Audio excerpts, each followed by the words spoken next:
kerana dengan limpah dan rahmatnya pada petang ini kita dapat sama-sama berhimpun, ya, insyaAllah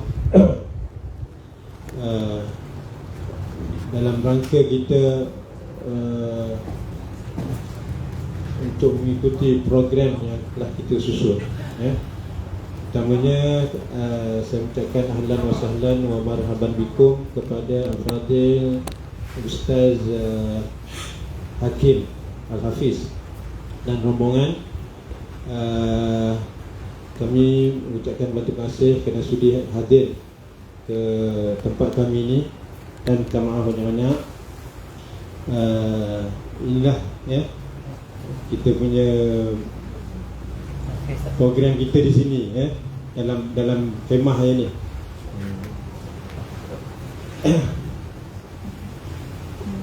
Yang saya muliakan Al-Fadhil Ustaz Nur Azman, Dr. Azman, selaku pengerusi Angkatan Sukarelawan Malaysia Ansar, dan sahabat-sahabat yang dikasihi sekalian. InsyaAllah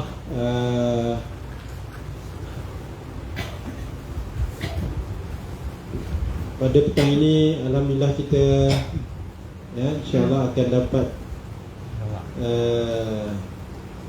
sama-sama mengikuti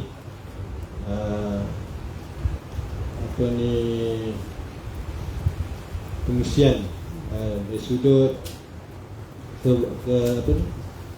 tentang Al-Quran, ya, kebaikan Al-Quran itu sendiri, dan juga insyaAllah akan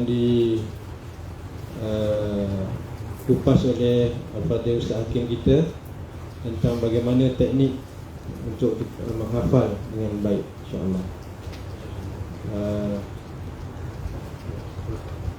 Jadi untuk tidak melengahkan masa, kita mempersilakan Al-Fadhil Ustaz.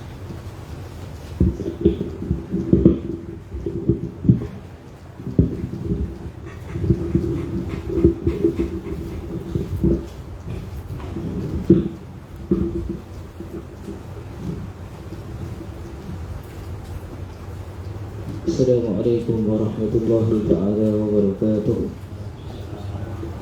Memulakan majlis dengan ilmu kitab Al-Fatihah.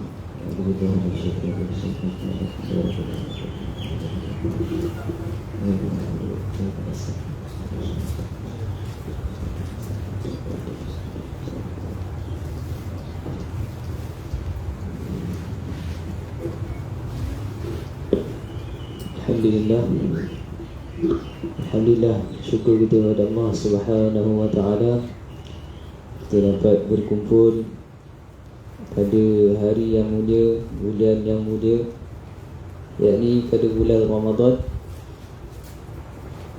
semata-mata untuk kita belajar ilmu tentang Al-Quran, kelebihan Al-Quran,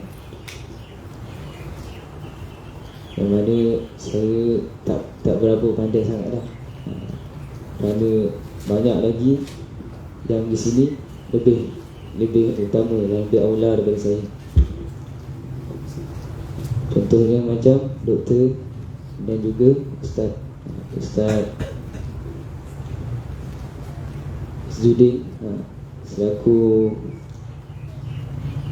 Mudir Madrasah Baitul Mustafa. Jadi apa yang anak sampaikan, kita bolehlah ambil ibrah, pengajaran kepada kisah-kisah dan juga kelebihan hafal Al-Quran.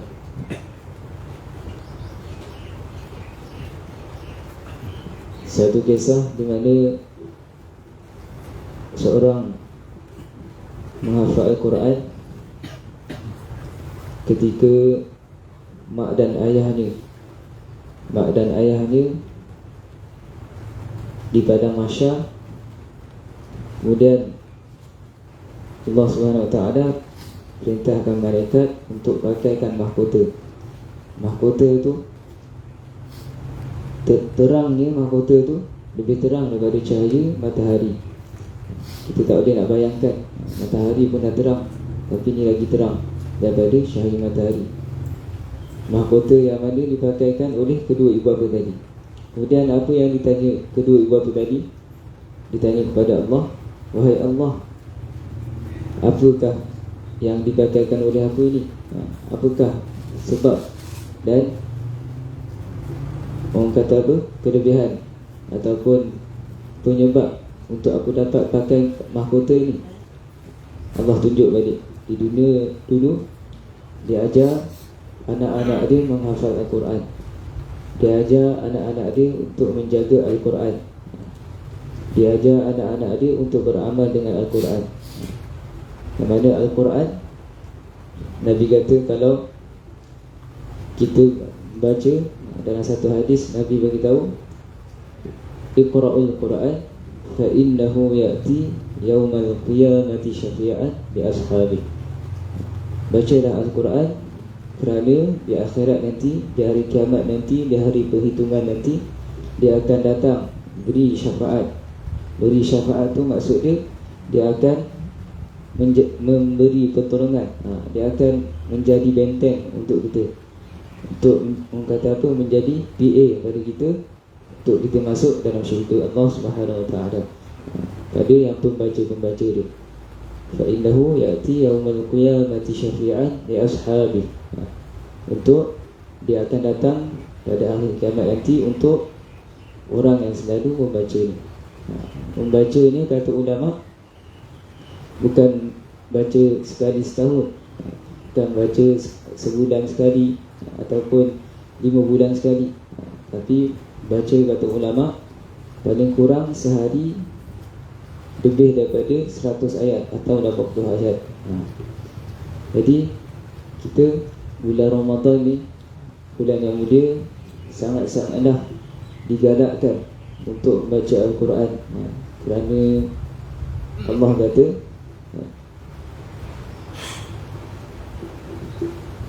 bulan Sya'ban, Sya'ban syahri, yakni bulanku.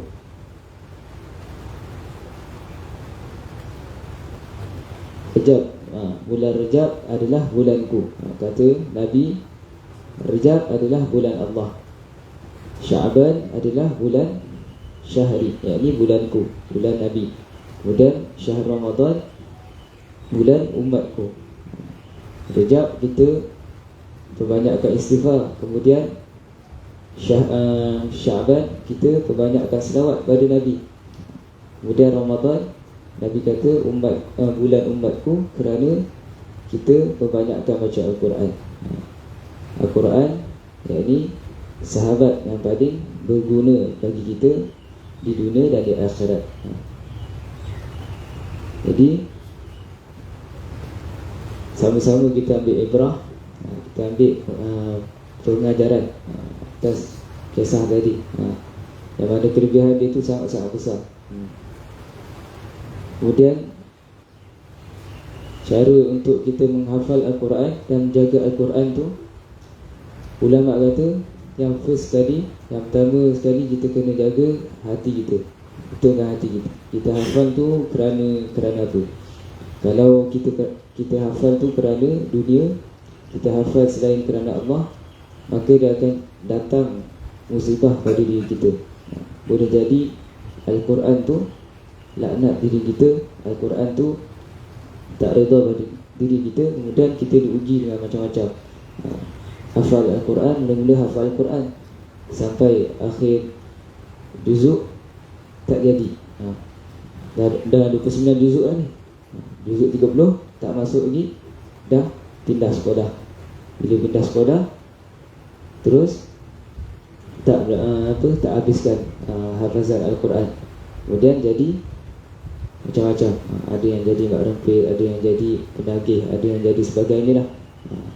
Macam kawan-kawan anak ramai yang jadi macam tu. Jadi kita sedih lah kawan-kawan jadi macam tu.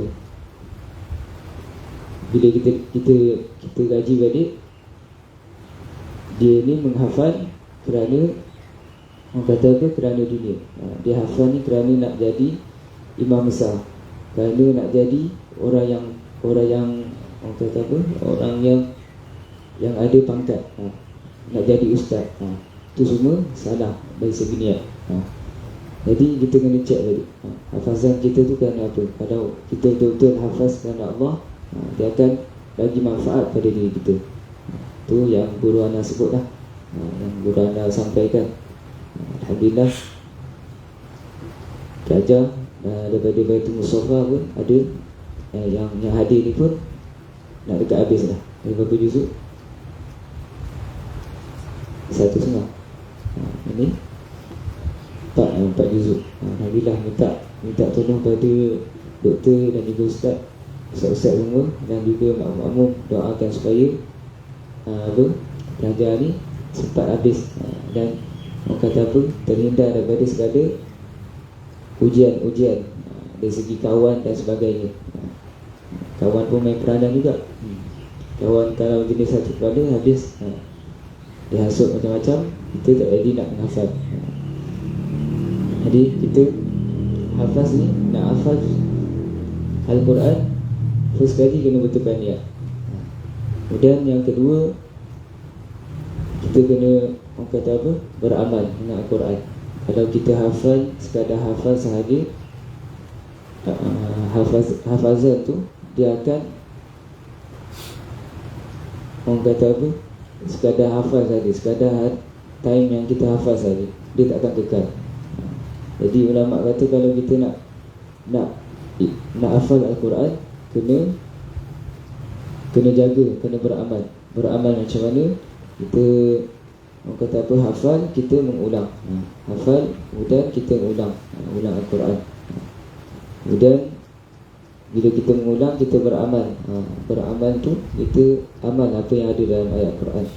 Contoh ayat Al-Quran bagi tahu, innallaha wa malaikatahu yusalluna 'alan nabi. Sesungguhnya Allah Subhanahu wa taala dan juga para malaikat berselawat ke atas Nabi Muhammad sallallahu alaihi wasallam. Jadi bulan yang mulia ni, ana mohon pada diri ana dan juga antum sekalian untuk banyakkan selawat, banyakkan baca Al-Quran. Tanda kita cinta pada Nabi. Nabi pernah time apa, Isra Mi'raj, Nabi naik turun berkali-kali minta kurang solat fardu 5 waktu, sampaikan daripada 50 waktu jadi 5 waktu. Begitu sayangnya Nabi pada umat Nabi Muhammad SAW. Kemudian bila ditanya pada Nabi Isa, kemudian ditanya oleh Nabi Isa pada Nabi Muhammad, berapa banyak yang Allah kurangkan solat fardu 5 waktu tu daripada 50?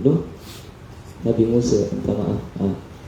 Nabi Musa tanya pada Nabi Muhammad, berapa banyak yang Allah bagi kurang daripada 50 waktu jadi 5 waktu.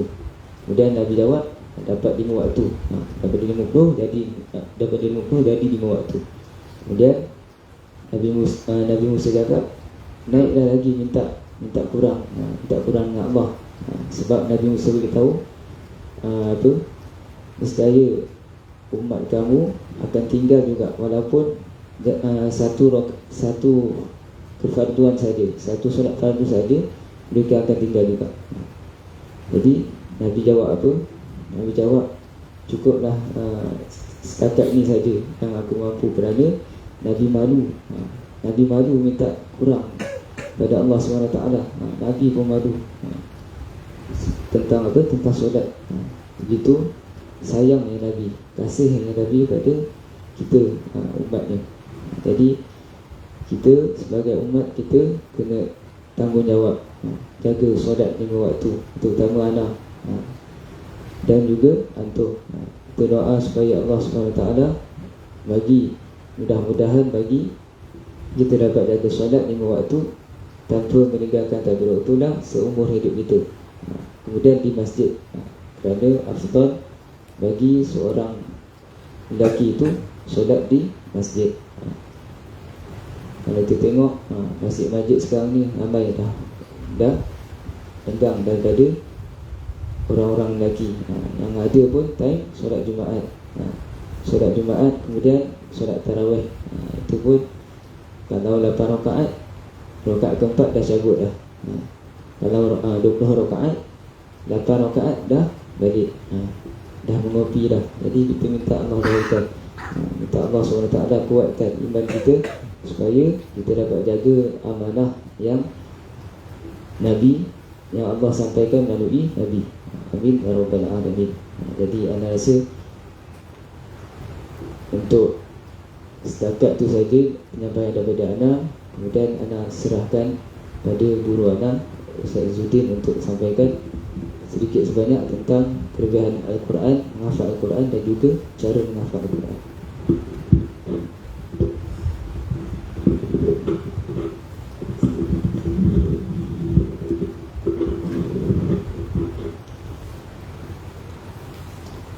Bismillahirrahmanirrahim. Assalamualaikum warahmatullahi wabarakatuh. Alhamdulillahi rabbil alamin. Wassalatu wassalamu ala abil qasimil amin wa ala alihi wa sahbihi ajma'in. Wa qala rabbi syrah li sadri wa yassir li amri wahlul 'uqdatam min lisani yafqahu qawli. Subhanaka la ilma lana illa ma 'allamtana innaka antal alimul hakim. Wa la hawla wa la quwwata illa billahil 'aliyyil 'azim. Allahumma salli ala sayyidina Muhammad al-fatih lima ughliq wal khatim lima sabaq wa nasiril haqq bil haqq wal hadi ila siratikal mustaqim. Sallallahu alaihi wa ala alihi haqqa qadrihi wa miqdarihil azim. Bismillahirrahmanirrahim. Bismillahirrabbil azim wa rasulil karim wal malaikatil muqarrabin. Assalatu wassalamu ala abil qasim. Wassalatu wassalamu ala sayyidi ya rasulillah. Khuz biyadi khalat ilaik adrikni. La ilaha illallah wahdahu la syarika lah, lahul mulk wa lahul hamd wa huwa ala kulli syai'in qadir. Yang saya hormati dan mengurusi Ustaz, bagi Ustaz pengerusi Al-Ansar Al-Fadil Ustaz Dr. Nur Azman, barisan AJK, sahabat saya Ustaz Hakim, anak-anak, tuan-tuan, puan-puan yang dirahmati Allah Subhanahu wa ta'ala. Alhamdulillah, pertama dan selamanya marilah kita merafak setinggi kesyukuran kita kepada Allah Subhanahu wa ta'ala. Selawat dan salam ke atas junjungan besar Nabi Muhammad sallallahu alaihi wasallam. Maka memperbanyakkanlah kita berselawat kepada junjungan besar Nabi Muhammad sallallahu alaihi wasallam, kerana kita sebagai umat Nabi Muhammad sallallahu alaihi wasallam, kita kena malu, kita kena sesegan, kerana Allah Subhanahu wa ta'ala dan para malaikat sentiasa berselawat ke atas junjungan besar Nabi Muhammad sallallahu alaihi wasallam. Allah Subhanahu wa ta'ala menukilkan dalam Al-Quran, Inna Allah wa malaikatahu yusalluna 'alan nabi. Sesungguhnya Allah dan para malaikat berselawat kepada Nabi Muhammad sallallahu alaihi wasallam. Allah sebut dalam Al-Quran itu inna, iaitu mentakkidkan kesungguhnya, dengan sesungguh-sungguhnya Allah Subhanahu wa ta'ala dan para malaikat berselawat kepada junjungan besar Nabi Muhammad sallallahu alaihi wasallam. Maka kita sebagai umat, banyakkanlah kita berselawat kepada Nabi sallallahu alaihi wasallam. Tak dibandingkan kita dengan umat Nabi yang awal, antara para sahabat, para tabi'in, para salafus salih. Mereka ini mencintai Nabi Muhammad sallallahu alaihi wasallam dengan banyak memperingati Nabi Muhammad sallallahu alaihi wasallam. Di satu kisah, seorang budak yang sangat mencintai Nabi Muhammad sallallahu alaihi wasallam, ketika mana setiap hari berselawat kepada junjungan besar Nabi Muhammad sallallahu alaihi wasallam sebanyak 10,000 kali. Ini seorang budak yang duduk di Yaman. Kerana orang Yaman ini kebiasaannya kalau berselawat bukannya beri 1,000, bukan 2,000, tetapi berpuluh-puluh ribu kali. Nak dibezakan kita, masyarakat kita di Malaysia ni, maka orang Yaman, orang Arab kalau berselawat lebih daripada puluh-puluh. Maka budak ini berselawat sehingga 10,000 kali. Ketika mana dia tidur, dia bermimpi dengan Rasulullah SAW. Ketika mimpi bertemu dengan Nabi SAW, dia menceritakan kepada maknya, "Wahai mak, hari ini saya bertemu dengan Nabi SAW dalam mimpi." Apa jawab mak dia? "Itu perkara biasa." Kemudian dia tidur pula hari yang kedua. Dia berselawat terus kepada Nabi SAW sebanyak 20,000 kali. Kemudian dia bermimpi kepada Nabi SAW. Dia mimpi Nabi SAW. Dia bangun dalam keadaan gembira lah.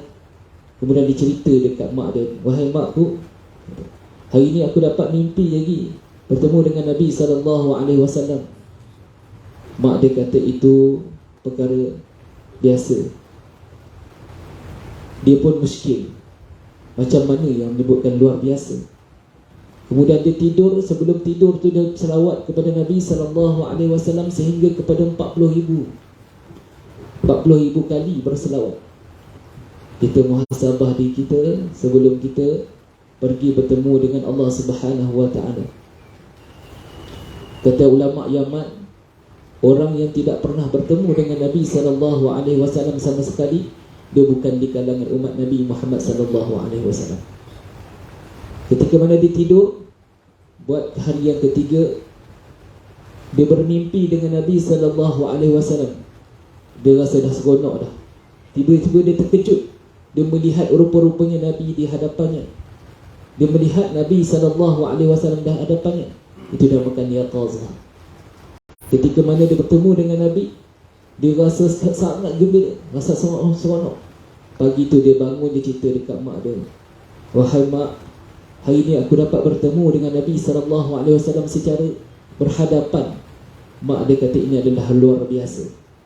Maka kita sebagai umat Nabi Muhammad SAW, banyakkanlah kita berselawat kepada junjungan besar Nabi Muhammad SAW jika ingin kita dapat syafaat daripada junjungan besar Nabi Muhammad SAW. Pada hari ini, saya sebenarnya teman Ustaz Hakim untuk bawa dia datang kemari. Dia kata nak bagi tazkirah fadilat, apa tu kelebihan menghafal Al-Quran. Allah Subhanahu Wa Taala sebut di bulan Ramadan, di bulan yang mulia ini, Allah Subhanahu Wa Taala sebut syahrul Ramadan allazi unzila fihi al-Quran hudan lin-nas.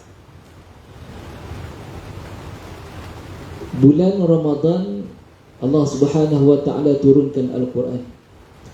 Seperti yang kita ketahui bahawa Al-Quran diturunkan oleh Allah Subhanahu Wa Taala daripada Sidratil Muntaha ke Baitul Izzah, yang diiringi berpuluh-puluh ribu malaikat untuk membawa Al-Quran yang mulia ini, kerana Al-Quran untuk panduan umat Nabi Muhammad SAW. Al-Quran ialah mukjizat yang paling besar sekali untuk umat Nabi Muhammad SAW. Maka rugi kalau kita tak baca setiap hari Al-Quran. Rugi kata alim ulama, jangan kita mati selagi mana kita tak boleh baca Al-Quran. Dalam keadaan Al-Quran yang memberi syafaat kepada kita dunia dan akhirat. Ada sebut riwayat, dalam satu riwayat hadis Nabi SAW menyebut orang yang membaca, yang istiqamah melazimi dengan membaca Al-Quran, dia akan ditemankan oleh Allah, iaitu Al-Quran di dalam alam barzah, dan menjadi saksi ketika mana dia berhadapan dengan Allah Subhanahu Wa Taala. Ketika mana yaumul hisab, Al-Quran akan datang ketika mana kita dalam keadaan kesempitan untuk menilai antara perhitungan amalan kita. Waktu itu Al-Quran yang datang kepada Allah Subhanahu Wa Taala menghadap Rabbul Jalil. Ketika itu Al-Quran sebagai peguam cara kita, peguam bela kita untuk kita ketika mana kita di dunia membaca Al-Quran.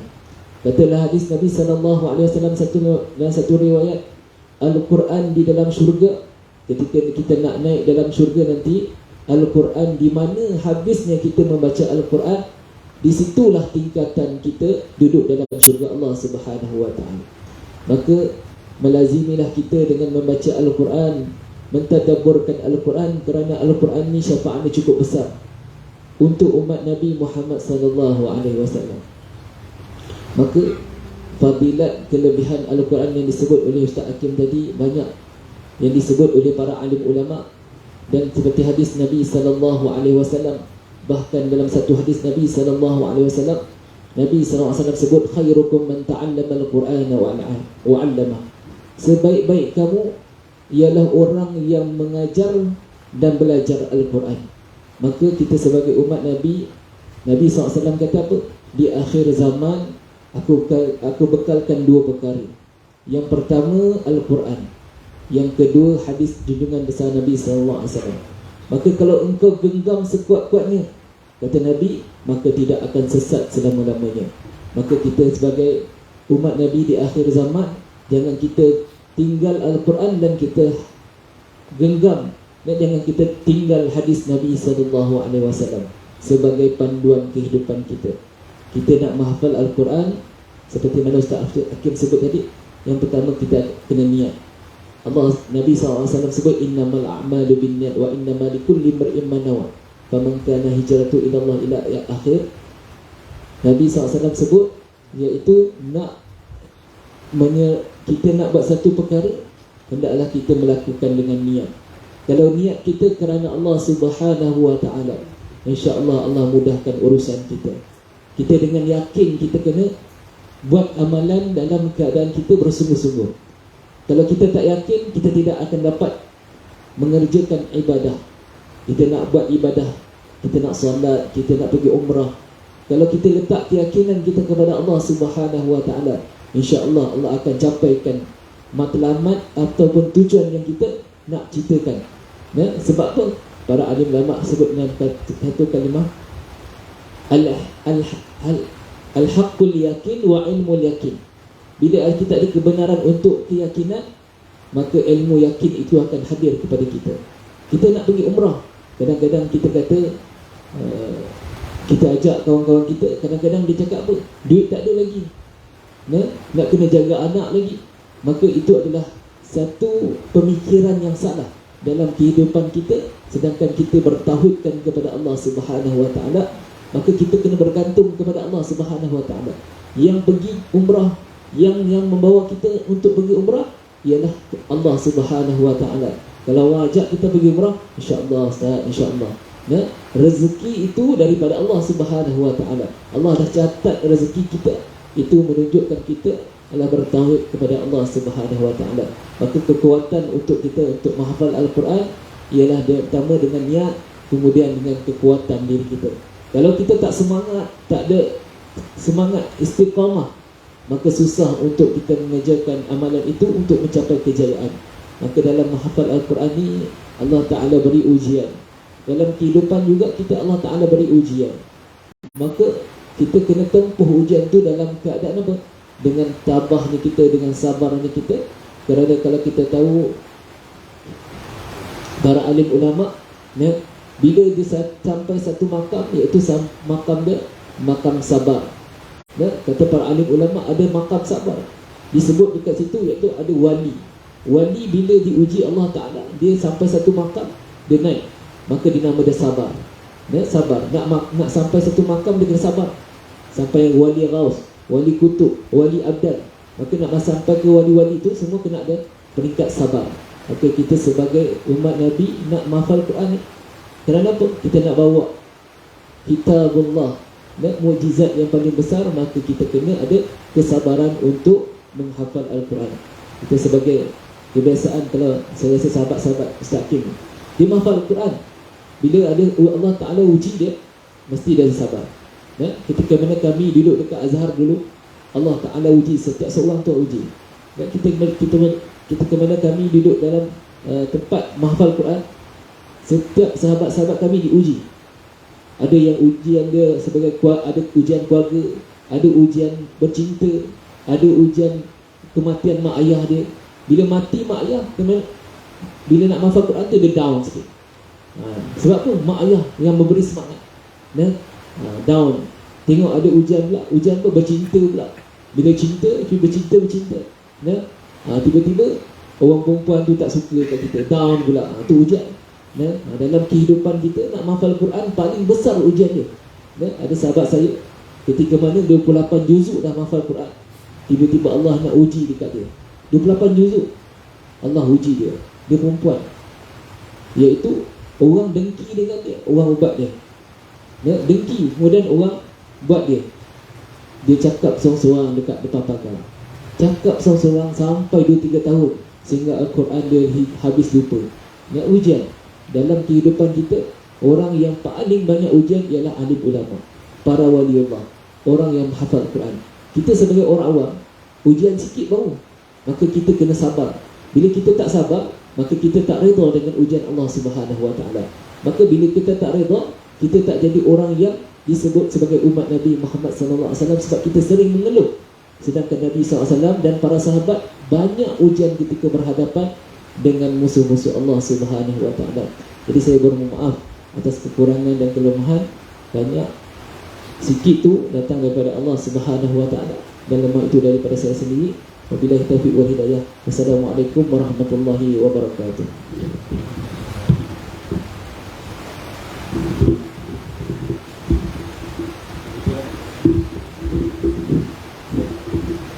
Jadi penjelasan yang telah diberikan oleh Al-Fadhil Ustaz Hakim kita dan Ustaz Izzuddin, mudah-mudahan apa yang telah disampaikan itu dapat memberi semangat kepada kita untuk cuba belajar menghafal Al-Quran. Walaupun di sana banyak ranjau, cabaran untuk kita menghafal. Nak hafal ni kena baca dulu, kena pandai baca dulu. Jadi kena belajar ikut step dia lah. Jadi nak bagi peluang Ustaz Man pula lah, bagi sikit surat.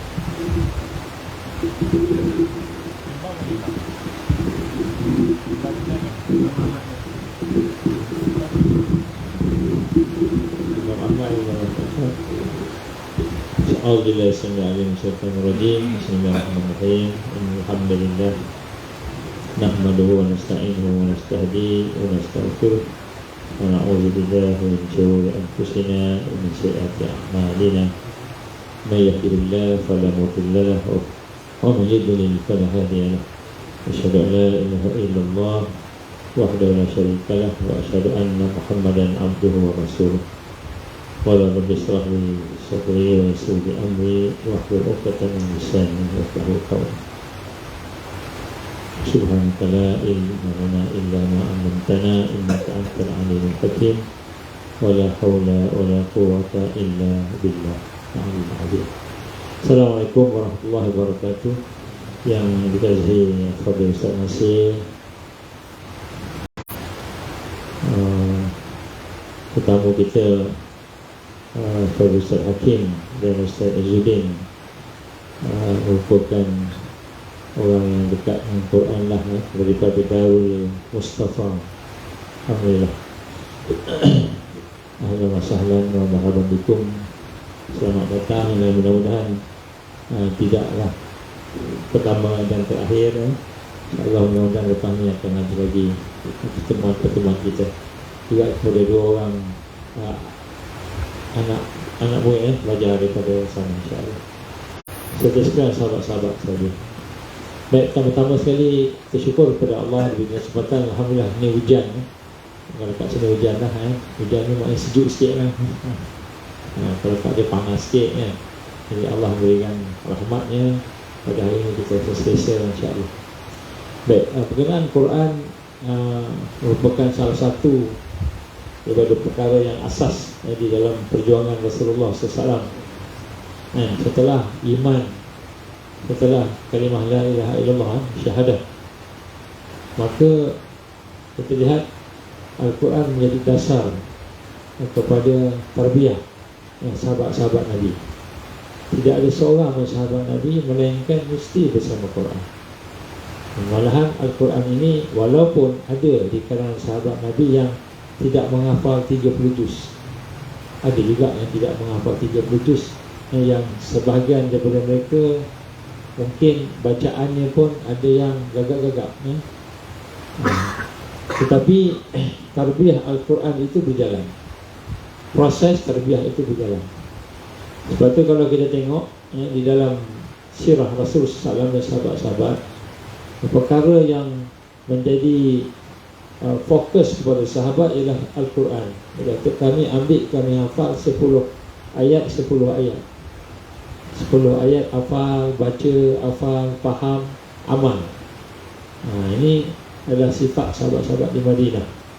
Ketika begitu, mereka yang lambat masuk Islam, mungkin jumpa golongan Ansar yang jumpa di Madinah, mereka menetapkan 10 ayat hafal, 10 ayat hafal, amal, hafal, amal. Dan daripada kekuatan penghafalan itu digambarkan juga dalam sirah, dalam sejarah sahabat-sahabat. Kalau maghrib ni bunyi macam berdengung, dia kata malam ni banyak macam berdengung lebah. Rupa-rupanya sahabat-sahabat semua pakat baca Quran mereka. Dia tak ada TV, dia tidak ada apa namanya game-game macam kita hari ni kan. Ada lawan bola sepak kan, Harimau Melaya lawan Turkmenistan, sebenarnya sebut susah, Turkmenistan kan. Lawan dengan Nika kan, tak ada. Jadi sahabat-sahabat memang fokusnya kepada Quran. Itu kelebihan zaman Rasul sallallahu alaihi wasallam. Dan rupa-rupanya dengan barakah dan rahmat Al-Quran itu menyebabkan kan, sahabat-sahabat boleh berkembang dengan cara yang luar biasa. Termasuklah dalam bidang-bidang yang lain ya, termasuklah dalam bidang-bidang pertanian, pertanaman, kehidupan, sampai ke bidang sains. Kalau kita tengok mereka yang terdahulu daripada kita, contohnya Ibn Sina contohnya, bagaimana rahimahullah dia belajar tentang medik, dia minat mediknya, perubatan. Dan apakah yang menjadikan dia begitu kuat dalam perubatan tadi? Sebenarnya ialah Al-Quran. Sehingga dia menyatakan, setiap kali aku ingin mencari satu remedy, ubat, ataupun mengkaji sesuatu tentang medical ini, perubatan ini, maka dia akan duduk dalam Quran, dia akan baca Quran, dan dia akan mencari jawapannya daripada Quran. Dan kemudian dia menyatakan bagaimana apabila dia telah mendapat sesuatu ilham, panduan daripada Allah tentang Quran tadi, daripada Quran tadi, maka dia akan pergi ke lab. Dia kata, aku akan bertemu Allah di dalam makmal. Bertemu Allah ni bukanlah jumpa macam kita ni, jangan bayang macam itu pula. Bertemu maknanya imannya semakin kuat. Maknanya belajar perubatan, makin kuatkan iman dia, makin dekatkan dengan Allah, dan makin kuat dia dengan Quran. Itu orang yang duduk dalam tarbiyah Quran. Sehingga kan kita lihat Islam berkembang, sehinggalah apabila tentera salib mula berperang dengan orang Islam, dan mereka melihat di mana kekuatan umat Islam, menyebabkan mereka tak boleh kalah, kekuatannya ialah kepada Al-Quran. Al-Quran yang menjadi pegangan mereka, hafalan mereka. Maka berkata Perdana Menteri Britain ketika dia menguraikan bagaimana mereka berjaya menewaskan orang-orang Islam di negara-negara orang Islam, dan menewaskan mereka itu dengan kekalahan yang pukulan teruk sampai tak boleh bangkit dah, sampai tak boleh menang, apabila umat Islam mula meninggalkan Quran. Dia kata apa? Dia kata kita perang umat Islam bukan dengan senjata, bukan dengan senjata yang mereka boleh menang, tapi kita perang dengan mereka dengan kita merancang supaya Al-Quran itu boleh menjadi sesuatu yang asing pada hidup mereka. Maka disitulah senjata mereka yang paling kuat sekali dibentang dalam parlimen di Britain. Dan sebetulnya nak sebut kat sini, hari ini umat Islam begitu jauh daripada Al-Quran sehingga kita asing, merasa asing dengan Quran. Sedangkan Al-Quran itulah sebenarnya panduan hidup kita. Al-Quran itulah merupakan panduan hidup kita. Baik, saya tertarik dengan apa yang Ustaz sebut tadi. Ustaz Idris sebut tentang niat, innamal a'malu binniyat. Tentang niat pun kita kalah dah. Berapa ramai di kalangan kita yang ada niat untuk menghafal Quran, sebelum mati nak hafal 30 juz. Tentang niat pun kita kalah dah. Belum lagi nak baca Quran. Jadi kalau kita tanya kat sini kan, tentang apa yang kita cita-citakan, apa yang kita nak dapat, maka macam-macam lah kita akan sebut. Tetapi terlalu jarang di antara kita yang akan sebut bahawa saya nak menghafal Quran, ataupun saya nak hidup bersama Quran, saya nak hidup dan mati bersama Quran. Sedangkan Quran itu mukjizat yang ditinggalkan oleh Rasulullah sallallahu alaihi wasallam pada kita. Jadi ini antara perkara yang penting, nombor satu. Nombor dua, oleh kerana kita tak ada niat untuk menghafal Quran, kita lebih rela hantar anak kita ke madrasah. Anak hantar madrasah, tapi kita tak apa. Kita harapkan mungkin mahkota yang digambarkan tadi tu akan diberi oleh anak kita. Tuan-tuan kepada Allah, nombor dua, perkara yang ada pada kita ni ialah alasan. Kenapa tak hafal Quran lagi? Kenapa tak baca Quran lagi? 1001 alasan. Sibuk, banyak sangat kerja, dan banyak sangat hal, tak sempat, macam-macam. Kenapa tak hafal? Kalau kita tanya, kenapa tak hafal? Banyak alasan. Memang banyak alasan lah. InsyaAllah, cuba kita cek dulu. Memang banyak alasan. Kenapa kita ada banyak alasan? Salah satunya lah sebenarnya kita tertipu dengan perancangan iblis dan syaitan. Memang iblis dan syaitan rancang kita supaya kita sibuk dengan pelbagai alasan. Dan jadi pun hari ini saya kerja daripada pagi sampai petang, petang nak rehat pula, malam tidur pula besok pagi. Pernah tak kita rasa ralat, rasa sedih, rasa menyesal, rasa risau hari ini tak dapat baca Quran, tak dapat tadabbur Quran, tak dapat hafal Quran? Pernah tak? Tapi pernah tak kita rasa sedih, rasa risau anak kita, kalau kita ada anak kita tak baca, tak study, tak belajar, ponteng sekolah? Risau tak? Risau tak kalau kerja kita tak habis? Risau tak kalau kita tak dapat duit, kena berhenti kerja? Risau tak pasal anak kita? Risau tak pasal keluarga kita? Risau tak berkenaan dengan kerja? Risau. Semua benda yang ada keliling kita risau, hilang. Tapi kita tak risau Quran hilang daripada hidup kita. Kenapa? Inilah yang digambarkan perancangan jahat iblis ni, syaitan ni telah berjaya menjauhkan kita daripada Quran, sehingga kita rasa Quran ini hanyalah sebagai benda sampingan saja. Ada pun tak apa, tak ada pun tak apa. Sedangkan pada zaman Rasul SAW dulu, zaman sahabat dulu, kalau tak baca Quran tu macam demam, macam rindu. Jadi ini antara perkara-perkara yang kita nak rasa bagaimana berjayanya musuh-musuh Islam menjauhkan kita, sehingga kita baca Quran pun bukan kerana Allah. Sebut tadi, baca Quran kerana nak jadi imam, baca Quran kerana nak jadi mufti, qadi, belajar Quran kerana nak gaji, bukan kerana Allah. Dia dah jadi lain dah. Kenapa? Sebab sebenarnya kita jauh daripada Al-Quran. Abu Hurairah radhiyallahu anhu pernah menyatakan bahawa janganlah kamu cakap kamu sayang kepada Allah kalau kamu tak sayang Quran.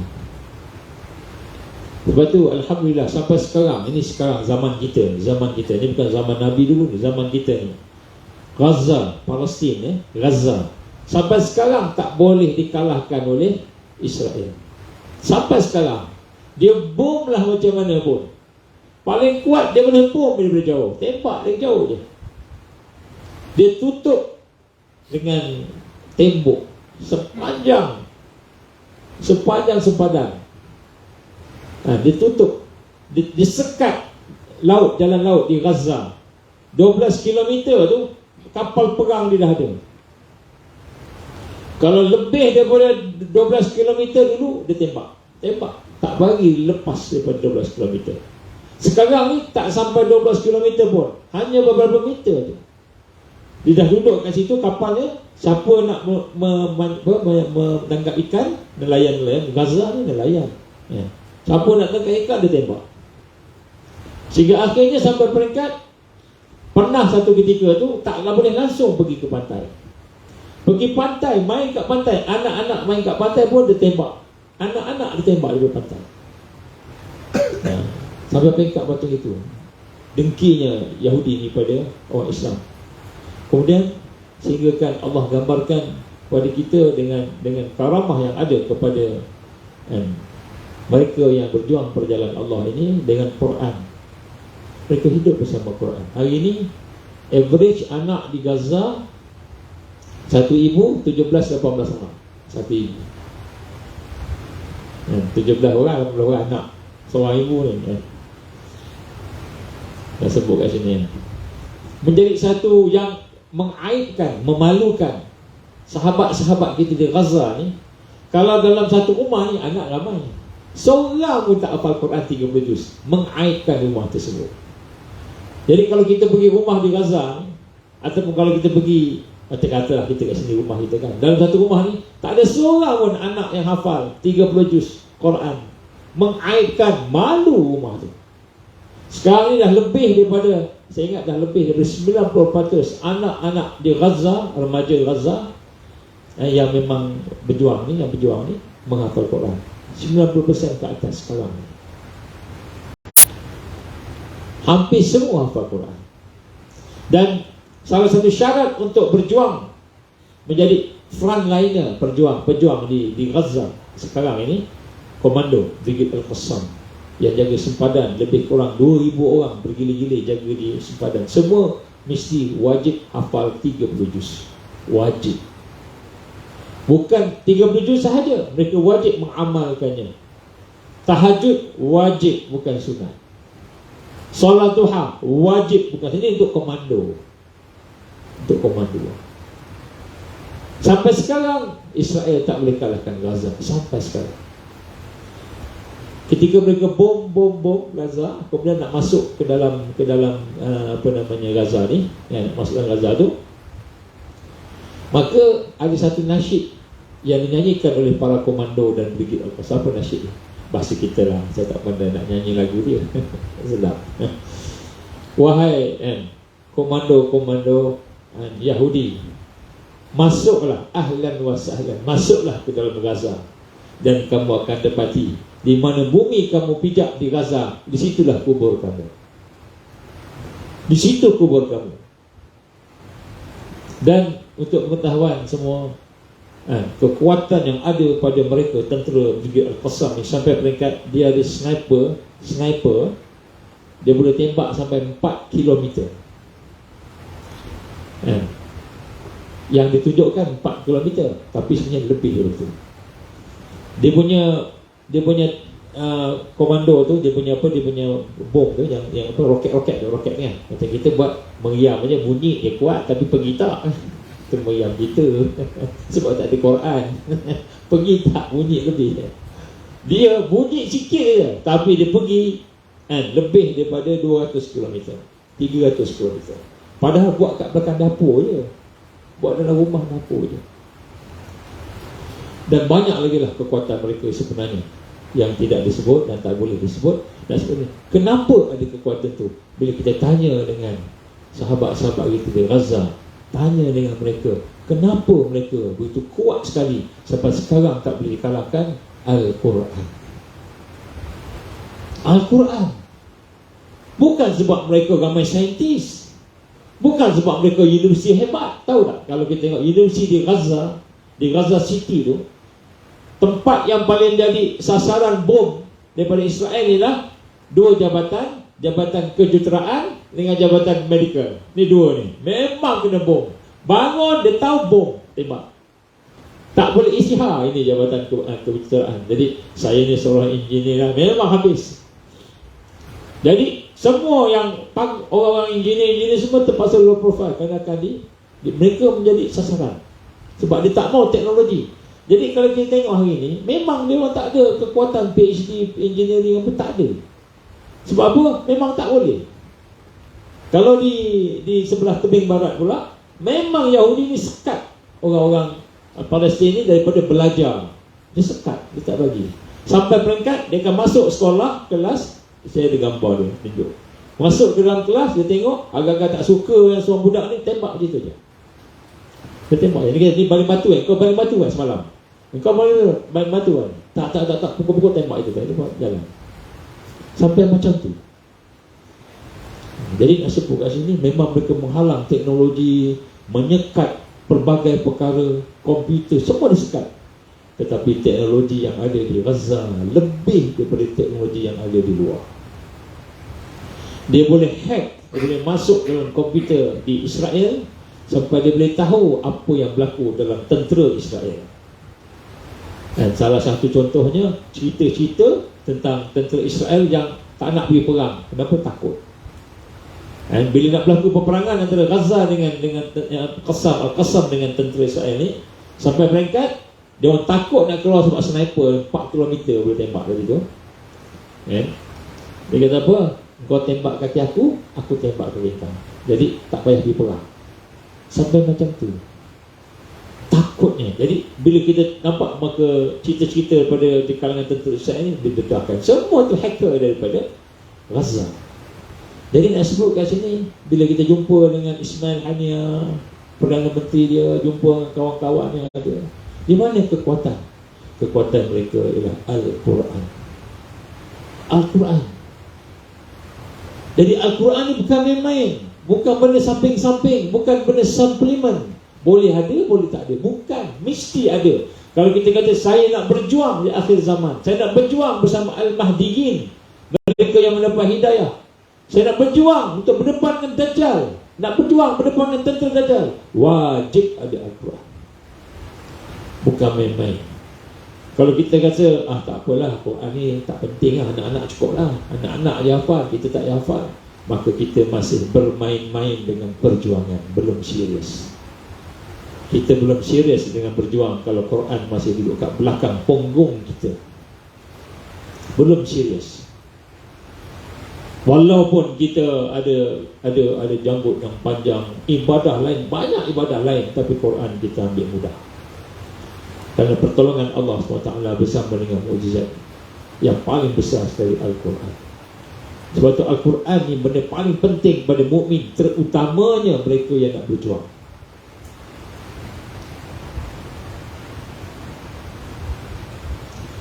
Saya ingat kata-kata daripada Syekh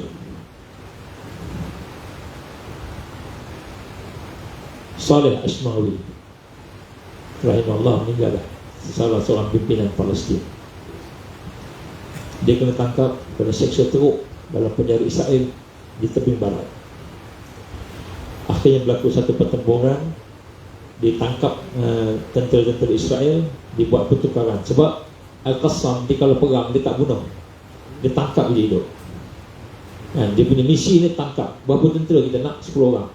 Tangkap 10 orang, masuk, menyelinap, tangkap 10 orang, masuk, kidnap. Dia kalau perang dia tangkap hidup, kecuali terpaksa boleh dibunuh. Kenapa? Dia nak tukar tawanan dengan tentera-tentera yang ditahan. Satu ketika dia jadi tukar tawanan, baliklah Syekh Salah, balik-balik, duduk-duduk, nak sebut kat sini, Ismail tengah makan bersama dengan isteri dia. Dia tanya, wahai suamiku, apakah kamu diseksa dalam penjara? Dia kata, sebut siksaan apa? Semua aku kena pukul, kena patahkan tulang, tumbuk ni biasalah. Dia kata dalam penjara ni rehat, pensan tu rehat. Bila kita pensan tu tertidur rehat, itulah rehat. Ni seksa sampai kuat, sampai pensan, itulah masa rehat dia. Satu hari aku diseksa dengan pisau, satu hari dia guna pisau. Maka dia kata dia guna pisau toreh kulit ditoreh. Dia toreh kulit, dia tarik rambut untuk cabut kulit. Oh, berdarah-darah. Lepas tu, tak sakit ke? Sakit lah, sakit sangat kata. Tapi macam mana? Dia kata, dengar, dia kata. Ketika mereka menyiksa aku dengan siksaan yang makin lama makin kuat. Ketika itu aku hanya ada Allah, dan Allah hanya memberikan Quran kepada kita, Quran untuk bekalan. Maka dia kata, aku baca Quran yang aku hafal, baca Quran, sehingga ketika mereka menyiksa, dan aku tak rasa sakit daripada apa yang mereka buat. Quran ni rupa-rupanya Allah memberikan ketenangan. Dia kata Allah memberikan sakinah, ketenangan kepada aku, sehingga aku tak rasa sakit. Jadi Quran ni luar biasa. Zikir yang besar, mukjizatnya, kita sebut macam ni. Tapi sebagai mukadimah kepada program kita, alhamdulillah kita ada tetamu daripada sini. Kita nak sama-sama rasa bahawa insya-Allah kita nak kena dekat dengan Quran, dengan hati kita. Kita nak baca Quran ni sampai kita rasa sayang dengan Quran, bukan setakat baca. Kalau kita baca tak rasa apa-apa, walaupun kita dah menghafal Quran, tapi kita baca tak rasa apa-apa, sebenarnya Quran belum mentarbiah kita lagi, belum menyentuh hati kita. Bila kita mula membaca Quran, kita rasa sesuatu dalam Quran, kita rasai ada interaksi hati kita, maka di situlah bermulanya tarbiyah. Di situ mula tarbiyah, manhaj tarbiyah Quran. Kalau tak ada, dia tak ada lagi. Sebab tu ada orang hafal Quran sampai 30 juz, lepas tu habis. Kenapa? Quran ada, tapi tarbiyah Quran tidak ada. Belajar Quran, hafal Quran, tapi tidak ada tarbiyah Quran. Manhaj tarbiyah Quran perlu kita kuasai. Ni sahabat-sahabat dulu Quran tak banyak. Khalid bin Walid tak banyak hafal Quran, dia panglima perang. Tapi setiap kali baca Quran tu, dia boleh bergetar, dia merasai. Umar bin Khattab sampai pengsan, seolah-olah first time dengar ayat-ayat yang mengerikan, ancaman daripada Allah Subhanahu Wa Taala. Ya, sebab itulah kita kena hubungkan Al-Quran dengan tarbiyah. Tarbiyah ni maknanya apa? Sesuatu yang mesti menyentuh hati. Jadi kita nak dekati Al-Quran dengan hati kita.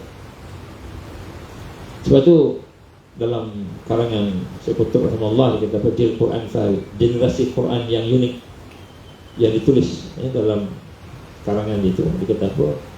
Antara 3 perkara persiapan kita untuk mendapat tarbiyah Quran. Yang pertama sekali disebut akal yang sedar, al-aqlu wa'i, akal yang sedar. Akal mesti sedar. Apa maksud akal yang sedar? Akal yang hidup dengan iman, akal yang berfikir, tafakkur. Akal yang sedar ni bagaimana yang digambarkan oleh para ulama bila melihat sirah Rasulullah SAW. Amal Nabi yang paling besar sekali, apa dia? Berfikir, tafakkur. Kita tak pernah dalam riwayat satu malam Nabi sembahyang sampai 1000 rakaat. Pernah dengar? Satu malam Nabi solat 1000 rakaat. Tak pernah dengar. Kita tahu Nabi solat banyak, sampai bengkak-bengkak kaki. Tapi bilangan berapa? Nabi khatam sampai 4 kali, 5 kali sehari. Pernah?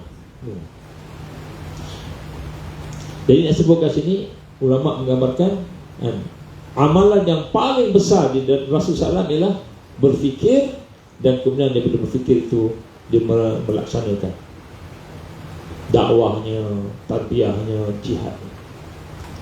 Sebab tu digambarkan oleh Rasulullah SAW. Sampai kata, ada orang kata hadis dhaif, ada orang kata terpulang, tapi masih hadis lagi. Yang berfikir sesaat itu sama macam ibadah setahun. Berfikir sesaat itu sama dengan ibadah 80 tahun. Ada banyak hadis yang begitu. Jadi al-aqlu wa'i ini ialah kemampuan akal untuk tadabbur, berfikir, meneliti. Itu nombor 1. Ini persiapan nombor 1. Maknanya kita nak bersihkan akal kita ni daripada kekotoran-kekotoran arus jahiliyah. Contohnya apa? Main game. Siapa yang suka main game, fikir game, insya-Allah Akal dia tidak wa'i. Akal tak sedar. Kita masih duduk kat dalam tu lagi. Sebab tu orang muda nak kena keluar daripada dunia game. Kena keluar. Kenapa saya sebelum ni saya tak cakap sangat sebab kan, sebelum tak nampak, tapi sekarang dah nampak dah, makin nampak. Kita duduk di alam maya, virtual life. Sampai kita tak perasan otak kita ni, subconscious mind kita ni, otak di bawah separuh sedar ni menguasai hidup kita ni. Dan rupanya yang kuasa kita game, movie. Game, movie, hiburan yang menguasai subconscious mind kita. Subconscious mind ni maknanya otak di bawah sedar. Nak sonok aja dia, nak senang aja. Kalau makan pun nak fast food aja. Nak fast food aja, nak senang aja. Itu sebab subconscious arus. Dia tak nak ikut proses, tak nak ikut sunnah, tak nak. Kenapa? Arus dah macam itu. Subconscious mind. Ini al-aqlu wa'i, nombor satu, akal yang sedar. Akal yang sedar, akal yang ikat dengan iman. Akal yang sentiasa berfikir. Dan berfikir. Akal yang tidak lalai, ghaflah tidak ada. Jadi akal yang sedar.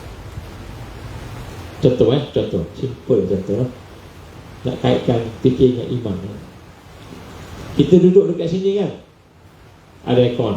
Saya sejuk sikit lah sebab dekat kan, 16 oh 24 lah. Tadi 16. Ada kipas, ada bunyi hujan-hujan sikit. Wah, best lah boleh hujan. Nikmat tak duduk macam ni? Nikmat. Kalau panas ni kan, oh okey kan. Kita tak perasan nikmat Allah bagi kat kita tu, adakah nikmat itu betul-betul nikmat atau istidraj, ataupun satu lanjuran yang Allah bagi ke kita sehingga kita buat maksiat. Apa dia? Hidup dalam sejuk dan selesa semua. Selesa sejuk ni kita ambil tidur, kita tidur. Contoh, kita tak fokus. Contoh. Jadi kadang-kadang nikmat yang ada pada kita ni, setiap nikmat pada kita ni, seorang yang dekat dengan Allah, yang aulia Allah, gambaran tadi tu, dia akan berhati-hati jangan nikmat itu istidraj pada dia. Makna istidraj apa? Nikmat tapi itu menyebabkan dia buat maksiat. Allah bagi dia nikmat, dia main game. Sihat, mata sihat, telinga sihat, lidah sihat, dia guna yang sihat tu untuk maksiat kepada Allah. Tengok cerita-cerita yang melara kan, melalai kan. Nampak? Kita perasan, tak perasan. Ini akal kita boleh fikir, main game, tapi tidak boleh ikat dengan iman. Ini bukan aklu wa'i. Aklu wa'i ni akal yang sedar ni, akal yang boleh melihat sesuatu, dia boleh hubung dengan al-iman, Allah Subhanahu Wa Taala. Hubung dengan akhirat, hubung dengan perjuangan. Hubungan dengan kita kena manfaatkan nikmat untuk bina kekuatan. Ini contoh. Jadi ini semua tarbiyah yang perlu dilalui. Jadi baru kita baca Quran, kita nampak. Jadi sebab tu Abu Alam Madudi rahimahullah digambarkan tadabbur itu ialah akan lahir daripada akal yang ada kesedaran, yang mana bila baca Quran dia boleh melihat Al-Quran firman Allah, dia rasa daripada Allah, kemudian dia rasa dia hamba, kemudian dia rasa firman tu sedang menegur dia, dia tengok hidup dia pula, aku tengah buat apa ni kan? Ya ayyuhalladzina amanu taqullah kan? Ya Allah, tadi aku datang ke madrasah, aku datang ke tempat aku kan, aku tengah tengok perempuan, tengok aurat, terasa tegur, Allah tegur. Tadi aku dengar benda yang melalaikan. Oh, tadi aku mengumpat. Ya ayyuhalladzina amanu taqullah haqqa tuqatih. Kita baca itu kan. Akal itu, ya Allah, tadi aku buat maksiat. Takwa, betul. Jadi akal tu boleh tadabbur, melihat ayat Quran, hubungkan dengan hidup kita, hubungkan dengan suasana yang ada, sehingga akhirnya kita patah balik kepada Allah. Itu tadabbur. Tadabbur ni boleh datang daripada persiapan nombor satu, akal yang sedar. Itu kita al-aqlu wa'i. Di mana akal itu jadi lalai? Bila kita banyak hentam movie, tengok game, benda yang subconscious ni. Tengok internet, lara dengan apa yang ada, buat aja. Kadang-kadang WhatsApp kita tu jadikan kita lara. Kadang-kadang Telegram kita jadikan kita lara. Lara kat mana? Dekat akal. Al-aqlu wa'i ta'adil. Jadi kita baca Quran pun tak dapat apa-apa, tak boleh tadabbur. Ini antara benda yang, ini semua perancangan iblis jahat semua, dia pakat-pakat buat semua tu. Kita tak tahu kan. Okay, yang kedua, al-qalbun zaki. Ini persiapan hati yang bersih, hati yang bijaksana, hati yang boleh memahami. Jadi hati ni nak kena bersih. Jadi tadi tu tarbiyah akliyah, kita kena didik akal kita. Yang ni tarbiyah ruhiyah, tarbiyah hati kita. Jadi bukan saja baca Quran, hati mesti bersih juga. Hati bersih daripada nombor satu, syirik. Syirik nombor satu. Kita dengan Allah Subhanahu Wa Taala mesti mentauhidkan Allah.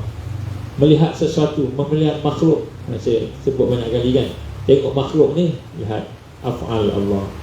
Contoh, akal qalbun zaki, hati yang bersih. Yang ketiga, fitrah salimah.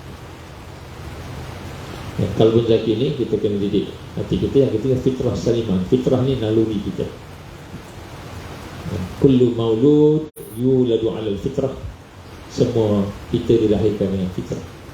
Maksud fitrah salimah ini ialah kemampuan hati kita, fikiran kita untuk berhubung dengan Allah, ikat dengan Allah. Itu maksud fitrah salimah.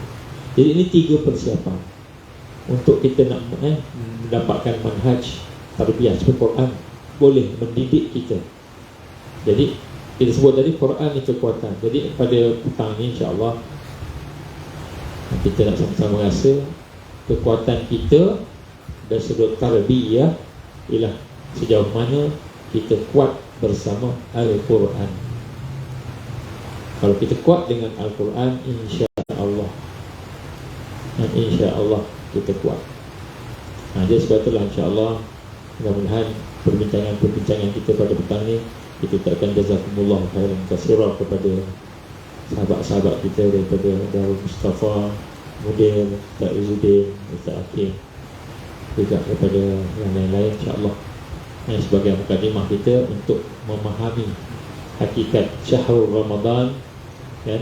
Bulan Ramadan yang bulan diturunkan Al-Quran, dan bulan Al-Quran ini kita nak kena dekatkan diri kita dengan Al-Quran. Sebenarnya saya terasa sangat bila Syekh Salah tersebut, dia kata, lagi kuat dipukul, lagi kuat aku baca Quran. Lagi kuat dipukul, lagi kuat aku baca Quran. Jadi kita hari ini lagi kuat kita diuji, lagi jauh kita daripada Quran. Kita diuji dengan sebut tadi, dengan wang lah, dengan mak ayah meninggal lah, dengan apa namanya, duit apa ni, masalah, apa-apalah masalah kita ni.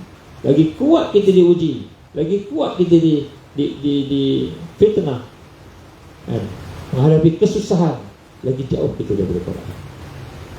Hanya kita, jauhnya kita daripada arus perjuangan yang ada pada Rasulullah sallallahu alaihi wasallam, yang ada pada para sahabat, yang ada pada sahabat-sahabat kita tengah berjuang dekat depan di medan ni sekarang. Jauh kita, lagi lupa. Patutnya makin kuat kita solat, sabar, solat dan Al-Quran.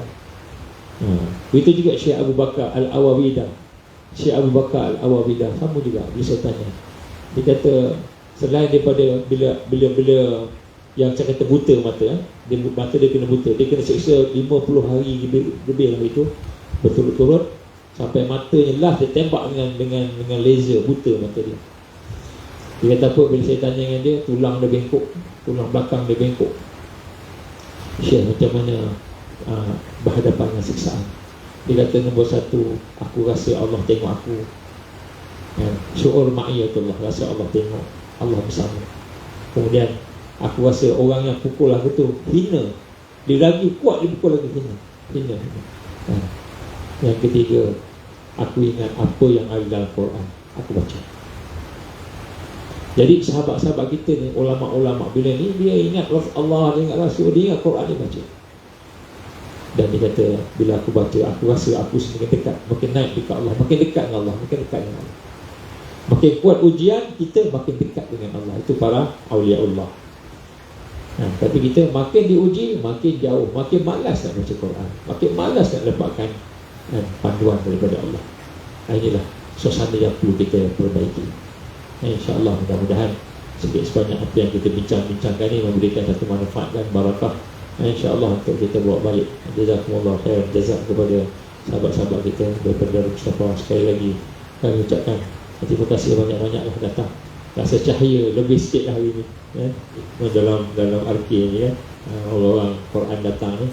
Kita pun ada seorang dari Pening kita panggil Imam Ahmad lah, insyaAllah dia pun datang, dia bersama-sama kita untuk sama-sama dengan apa ni, solat dan sebagainya. Alhamdulillah kita ucapkannya semua, tak mampu nak balas lah, kita cuma mampu juga jazakumullah khair, jazakumullah kasiran, banyak-banyaklah Allah beri ganjaran kepada Allah Taala, insyaallah. Wallahu a'lam. Wabillahi taufiq wal hidayah. Assalamualaikum warahmatullahi wabarakatuh.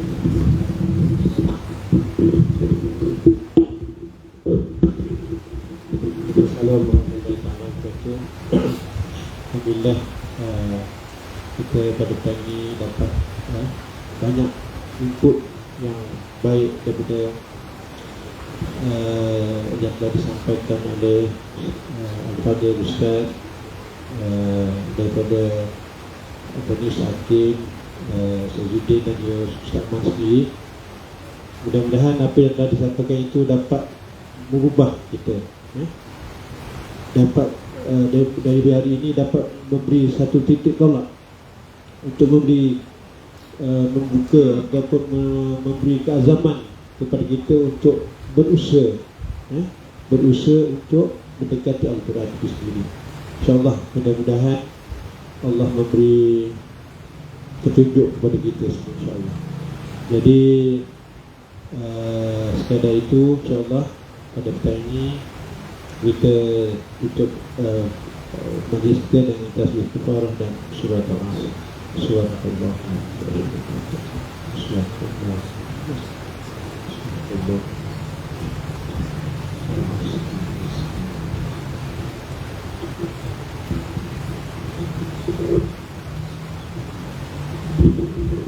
Jadi insyaAllah kita ada buka masa sama-sama.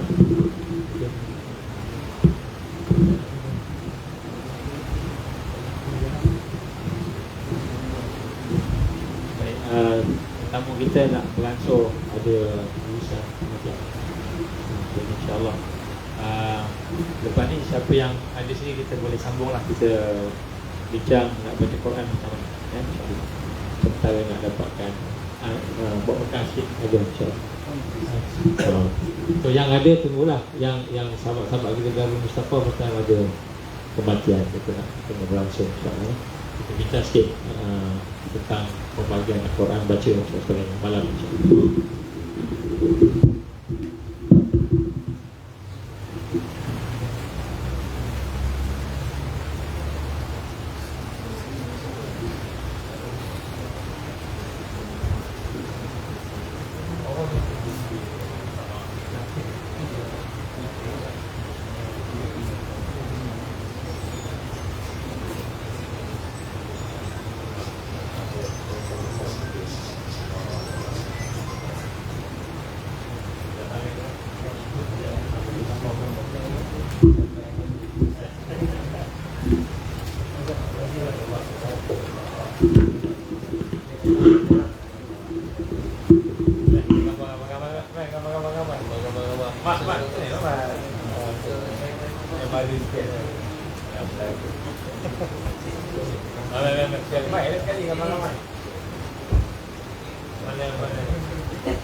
Oh ni tinggal live.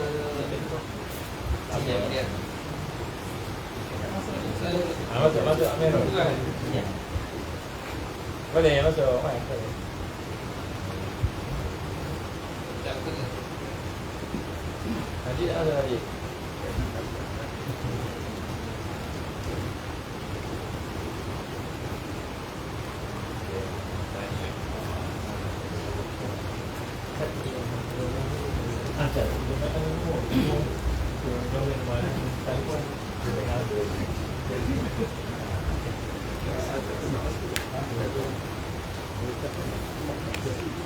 InsyaAllah kita akan sambung sekejap, no? Tunggu sekejap.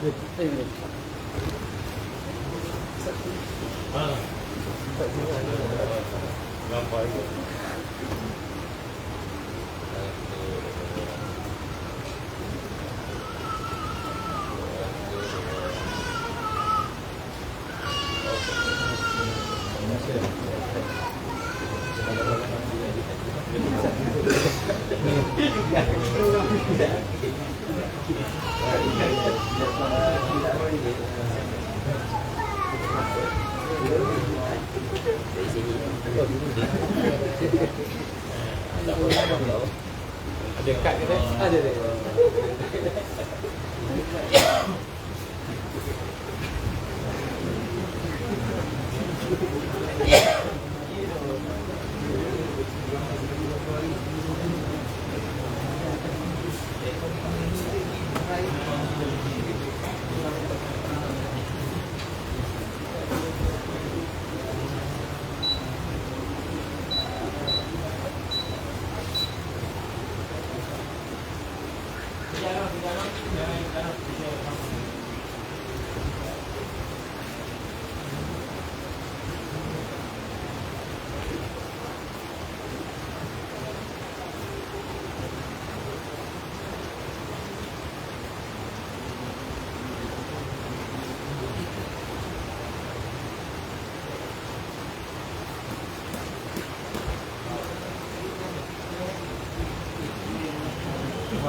boleh kalau aku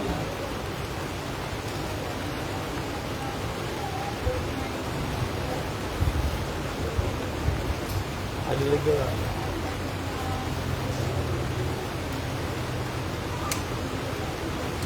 Tak ada ni kan. Boleh kaedah boleh.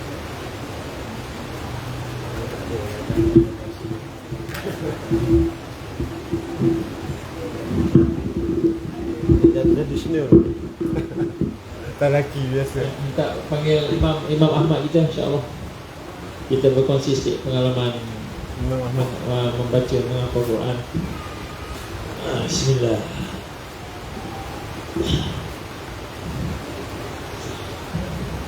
Nah, sila. Allah.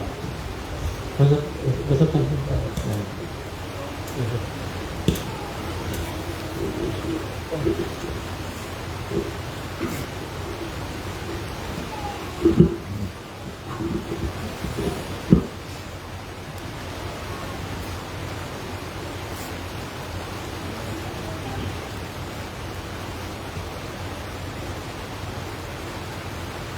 Allah. Baik, bismillahirrahmanirrahim. Alhamdulillah. Wassalatu wassalamu ala Rasulillah wa ala alihi wa sahbihi. Assalamualaikum warahmatullahi wabarakatuh. Alhamdulillah, kita bersyukur kepada Allah diberikan kesempatan. Tadi sebenarnya kalau izin mereka ada satu yang emergency, dia termasuk balik awal. Sebenarnya cadangannya sampai terawih, sampai sekali sama-sama, tapi Allah izin dia ada emergency terpaksa balik. Dan insyaAllah tak apalah, kita boleh teruskan. InsyaAllah sebagaimana yang kita gambarkan tadi, kita ingin cuba membudayakan Al-Quran dalam kehidupan kita dengan kita cuba merancang supaya hidup kita ini ada jadual-jadual yang kita susun untuk Al-Quran, begitu ya. Jadi sebenarnya Al-Quran ni suatu yang memang semua orang akan suka dengannya. Oleh kerana kita tak biasa dan kita tidak menjadikannya sebagai prioriti, maka akhirnya kita tidak dapat membudayakan Al-Quran. Dia bukan masalah Al-Quran ni susah, bukan masalah bahasa Arab, bukan masalah dia ni suatu yang kita kata berat sangat, memberatkan, tak tapi sebenarnya dia satu yang ringan, yang sesuai dengan kita, fitrah. Bila kita baca Quran tu sebenarnya dia sama dengan apa yang hati kita nak. Cumanya oleh kerana hati kita ni telah dibiasakan dengan benda lain, perkara lain, maka kita tak dapat dengan Quran. Daripada pengalaman-pengalaman kita sebelum ni, kita melihat sebenarnya kalau kita peruntukkan setengah jam sahaja, satu hari setengah jam untuk hafal, setengah jam. Kita ulang hafal ni, ulang-ulang kan. Hafal ni ulang je, baca ulang banyak kali ni, setengah jam je. InsyaAllah kalau kita konsisten dengan motivasi yang betul, suasana yang betul, setengah jam, kurang-kurang satu muka boleh hafal. Kalau betul-betul fokus, kalau betul-betul ada motivasi, kan, satu hari setengah jam. Kalau tak dapat satu muka pun setengah muka, selalunya boleh. Sebab dia cuma ulang-ulang setengah jam, tak lama. Kita boleh try malam ni, insyaAllah. Malam ni kita try. Kita baca petang ni, sekali kita baca dulu, baca bagi dia ada kaedah dia baca bagi lancar, baca. Kita tengok makna dia, baru kita faham kan. Kita cuba untuk setengah jam dapat berapa jauh. Malam ni kita try, ataupun nak try sekarang boleh juga setengah jam. Kita buka, katakanlah nak start surah apa, kita pilih surah yang kita suka dulu. Untuk permulaan ni, surah apa kita suka? Surah apa kita suka? Katalah kita suka surah Waqi'ah, katakan. Kita tak hafal lagi kita tengok Waqi'ah, baca. Iza waqa'atil waqi'ah Laisa liwaqatiha kadhibah. Mula-mula baca bagi lancar. Kena bagi lancar. Mula tengok makna supaya kita boleh ingat kedudukan dia. Kemudian pada masa yang sama kita gunakan, kalau boleh, kita punya kamera mata kita, ambil gambar sikit, ingat apa ni gitu kan. Kalau boleh kalau boleh. Kemudian baca ulang-ulang lagi. Cari baca sekali kita minta imam cerita sikit lah, boleh. Kaedah kan Tuan Allah bagi imam kita sebut lah kan. Jadi kita ulang-ulang, kita tengok setengah jam berapa banyak. Ada orang setengah jam average, kalau kita fokus dan kita motivasi kita kuat, insya-Allah kita seronok, setengah jam satu muka. Ni purata macam itu. Tapi kita tak nak try. Ya, tak apa, dapat 2 ayat pun tak apa, tapi dapat. Gitu kan. Kita bukan dekat satu muka setengah jam mesti, tak semestinya, tapi fokus kita. Jadi bila kita dah mula dapat tu, kita ulang lagi. Kita mula baca sambil-sambil kita baca sebagainya. Akhirnya kita akan seronok. Sampai dekat kita seronok. Bila seronok tu, mulalah muka surat kedua pula. Muka surat kedua pula. Kalau kuarantin ni maknanya kita baca ramai-ramai, bukan ramai serentak tak baca secara kuarantin fokus, tak adalah. Nanti kita akan buat program ni lah, insya-Allah. Daurah Quran kita akan buat nanti, insya-Allah. Kita kuarantin ni memang 2 hari 3 hari tu tuan-tuan kita nak dapatkan budaya membaca Quran tu. 3 hari tu Quran saja, intensif. Kita tengok dia. Kat situ kita akan dapat banyak lagi. Bila dapat banyak tu, bawa balik suasana tu kat rumah, bawa kat rumah. Cuma kita kena jadualkan je. Contohnya setiap kali sebelum subuh, bangun awal sikit, setengah jam sebelum subuh ke, ataupun sebelum tidur ke, atau masa bila lah. The best sebenarnya masa kita tengah tenang. Masa bila tengah tenang, bukan tenang nak tidur, tenang relax. Masa tu paling best sekali kita nak hafal Quran. Kalau tengah kabut apa semua tak boleh, tengah tenang relax. Prime time antara maghrib isyak, antara yang the best. Prime time lah maghrib isyak gitu. Syaratnya tenang. Kita baca santai-santai, tapi kita baca ngapa? Baca, tutup, ingat. Buka balik, baca, tutup. Jadi sebenarnya kita tak pernah try. Kalau kita pernah try, insya-Allah. Nanti saya pula kita seronok. Bukan baca Quran sahaja, hafal Quran. Nanti kita boleh test anak kita pula. Kalau kita ada anak, test anak. Cuma yang susah nak membudayakan dia, itu susah. Nak jadikan dia kebiasaan, itu susah. Nak ulang kaji, itu susah. Kenapa? Ada nafsu malas. Nak apa tak susah. Nak membiasakan dia, buat selalu, itu susah. Kenapa? Ada nafsu. Dan iblis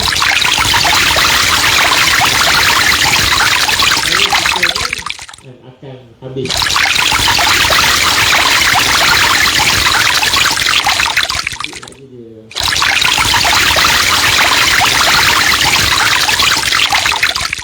Okey.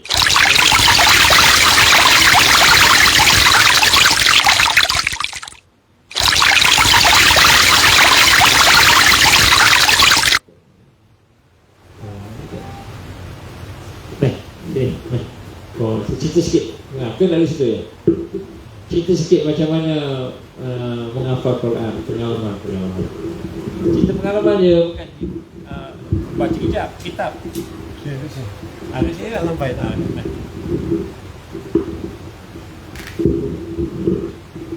Mana ni pengalaman? Dia dah syahadah, dah 30 juzuk, dan insya-Allah kita tak cerita lah sikit. Pengalaman macam mana buat, macam mana baca dulu, macam mana mula, lepas tu apa yang seronok. Tak apalah, kita soal jawab lah. Kita dulu.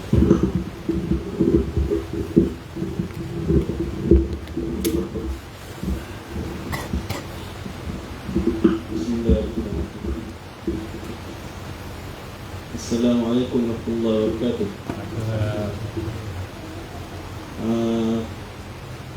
Tak cakap pun tak erti.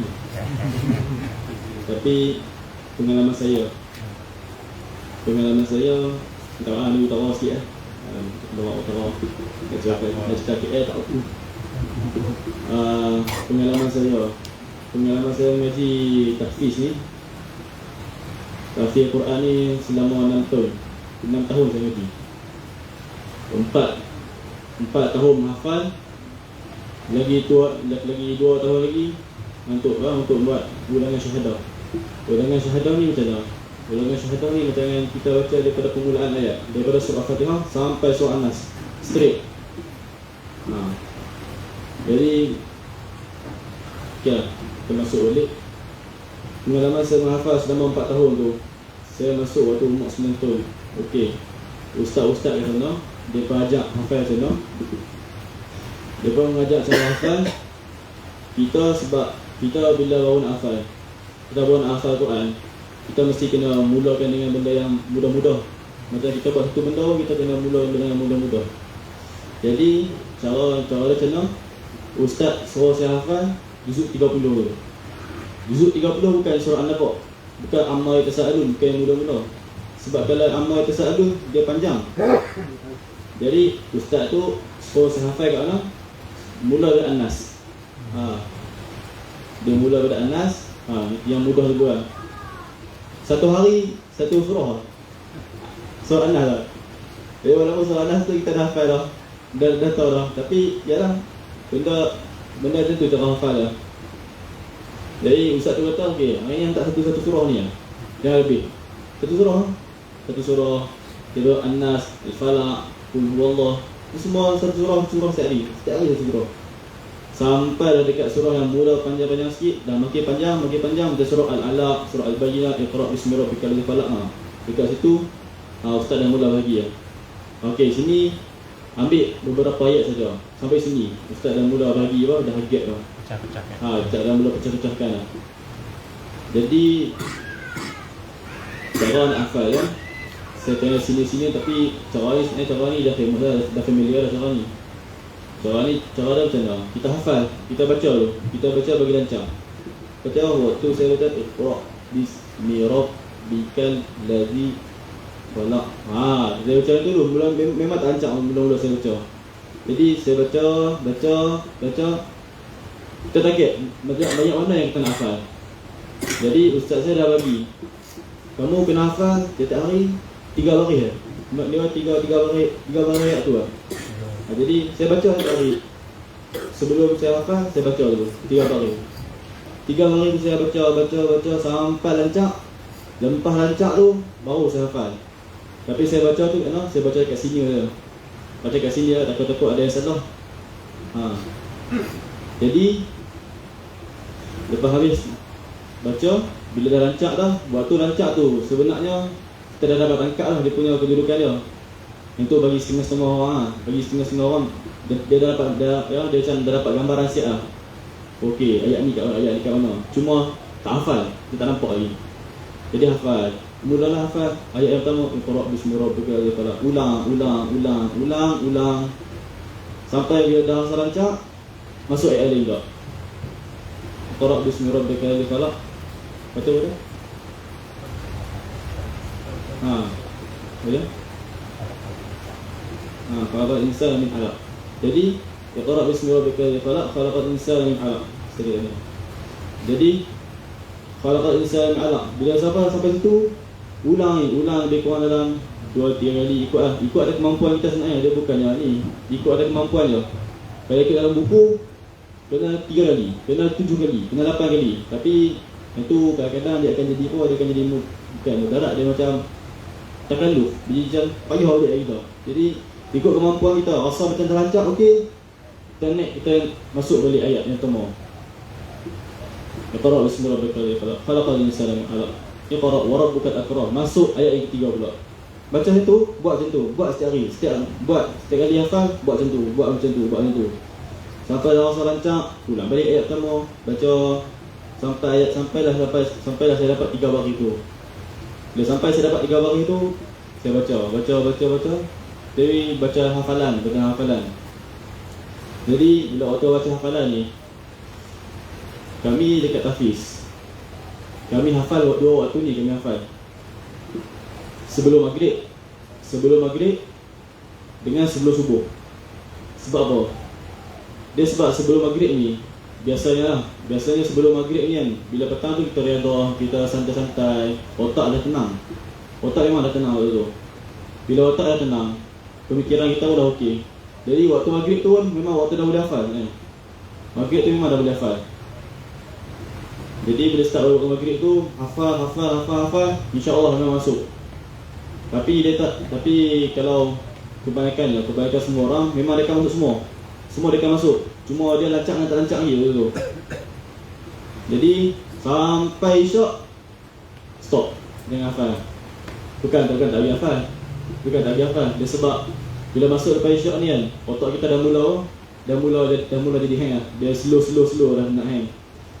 Bila slow otak kita dah makin slow. Jadi waktu tu kan, yang cara efektif dah, kita ulang yang belakang. Ulang boleh. Allahu binas, Allahu falak, subhanallah. Ulang semua yang dah hafal. Lepas syak memang ulang semua yang dah hafal. Tasmi' balik. Jadi memang lepas syak yang tu lah, macam yang tu je. Kalau sabar tu kira tinggal dulu. Sabar je. Lepas tu bila kami bangun kat sana pukul 5. Bangun kat sana pukul 5, lepas solat tahajud apa semua tu. Jadi sebelum subuh ni memang tak fresh. Dia mengantuk memang mengantuk. Tapi bila hafal, dia walaupun kita mengantuk, ada setengah orang dia mengantuk, dia baca, tapi saya hook dia dapat angkat lah. Dia dah ingat semua dah. Cuma dia mengantuk lepas tidur. Jadi ada setengah orang lagi, bila dah dapat hafal tu, dia pergi hafal pula ayat yang lain. Buat macam sabak macam ni, macam hafalan sepepat. Hafalan sepepat. Dah habis ni, ustaz bagi ni, dia dah ingat yang ni lah. Lepas tu dia hafal yang depan. Ada setengah orang yang rajin tu lah. Sebab ni pengalaman saya ni waktu saya budak-budak lagi. Jadi macam tu lah. Sehinggalah saya habis juzuk 30. Saya dah habis juzuk 30. Jadi cara mengulang dia macam tu lah. Cara mengulang dia, mula-mula kita hafal, kita baca sampai lancar, masuk ayat yang pertama. Hafal sampai lancar ayat pertama, masuk ayat yang kedua. Hafal sampai lancar, masuk balik ayat pertama balik, sampai dah ingat dah. Lepas tu kan, bila dah ingat semua tu, hafal waktu maghrib, lepas tu hafal waktu sebelum subuh. Lepas isyak tu mengulang yang hafalan yang lama-lama kan. Lepas tu bila dah baca lepas subuh, kami kena baca kat ustaz. Kami kena tasmid kat ustaz sahabat kami. Ustaz waktu tu memang ustaz, dia petang otan dia memang otan buluh. Dia setakat saya jangan pergi hutan, masa dah hutan taket buluh. Buluh tu yang ustaz pegang. Baca. Lancar. Okey, tak lancar. Tak lancar. Bergerak belakang. Berlain belakang. Waktu dulu memang line. Belakang tu bengkak lah. Belakang dengan betis semua bengkak tu.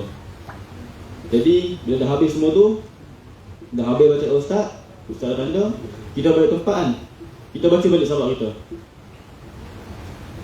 Baca balik sabak tu. Baca balik kan. Sebab apa? Sebab lepas kita baca ustaz, saya orang turun. Dia kalau cara nak bagi dapatkan kat hari, habis baca ustaz, kita balik, kita baca lagi sabak tu. Lepas tu baru mula yang belakang. Dia sekarang kita semua dah tahu dah kan. Dia waktu yang paling jaraknya daripada pagi sebelum subuh sampai lepas subuh. Dia makin ganjak, makin naik matahari, makin otak kita dah mula kesembuh waktu tu. Sebab kalau kita hafal waktu tengah hari, kita hafal waktu pukul 11, hafal waktu pukul 12, waktu tu memang panas. Matahari kat luar panas, kepala kita orang panas. Jadi jangan hafal waktu tu. Boleh hafal, cuma kita punya otak kita boleh jadi macam sakit sikit lah. Otak kita sakit. Satu lagi, hafalan dia tak dapat. Hafalan dia kurang dapat, memang kurang. Macam nak baca sampai lancar, macam tu lah hafalan tu lebih kurang. Jangan kita baca saja, tak hafal langsung. Macam tu lah hafalan dia. Jadi waktu efektifnya hafal memang waktu tu ya. Waktu lepas maghrib, lepas isyak stop. Lepas tu sambung sebelum subuh, lepas subuh, sampailah lebih kurang dalam pukul 10 kan. Tu dah boleh tu. Cuma pukul 11, pukul 12 tu berhenti lah. Dia macam tu lah. Lepas tu kalau nak ngulang setiap waktu boleh. Kalau kita nak ngulang boleh kan, setiap waktu boleh. Kita ngulang sebelum tidur, ngulang lepas asar, ngulang bila-bila, ngulang setiap waktu boleh. Cuma hafal jadi waktu dia. Sebab hafal ni dia nak bagi dia pressure otak. Dia pressure otak, dia nak uji otak kita gitu. Jadi macam tu lah, dia cabaran hafal Quran ni sebab kita punya kemampuan kita ni sebab apa tak mampu lagi waktu tu. Jadi sebab tu lah ustaz bagi sikit sampai akhir sekali alhamdulillah saya dekat-dekat saya nak habis. Hafalan saya yang saya hantar kat ustaz tiap-tiap hari 3 helai ke 4 helai dulu. Masa dia cuma makan 2 jam dulu. Tapi 2 jam tu memang 2 jam khusus. Sebab kami bersalah tahfiz. Tahfiz ni bukan berapa pun. Betul-betul. Lepas tu ada masa hafal Quran. Jadi kami memang kerja hafal Quran ya. Jadi waktu tu kan, bila saya dekat-dekat hafiz, saya tukar cara. Tapi cara saya ni mungkin kalau nak try lah. Cara saya satu muka Al-Quran saya baca ikut sekali nak baca apa banyak. Baca. Bila saya dah rasa yakin, saya baca semuka terus. Bukan baca toilet, mau semuka terus. Baca semuka terus. Kalau dah rasa yakin, saya tutup, saya baca balik. Lepas tu kat mana tempat yang saya lupa, tanda kat tempat tu. Tapi jangan tanda kat Quran, jangan tanda besar sangat, jangan tanda tambah comot. Tak elok, dia ada. Jadi kita tanda sikit lah, Okey, tanda lepas tu kita ingat. Okey, kat sini memang aku silap ataupun aku lupa. Lepas tu baca, sambung baca sampai ni, sini aku lupa lagi, tanda lagi. Sampai kita dapat tahu semua tanda-tanda silap kita, tengok balik, saya baca lagi. Lepas tu dapat dah suka. Lepas tu untuk suka lagi. Tu yang cara saya dekat Hafiz lah. Tapi cara tu mungkin tak semua orang boleh buat tu. Kalau nak try boleh lah try. Tapi kalau cara awam, cara yang standard ya, hafal satu ayat, lepas tu hafal satu ayat yang lain, ulang balik satu ayat tu. Yang tu cara umum. Cara yang memang selalunya yang orang buat lah.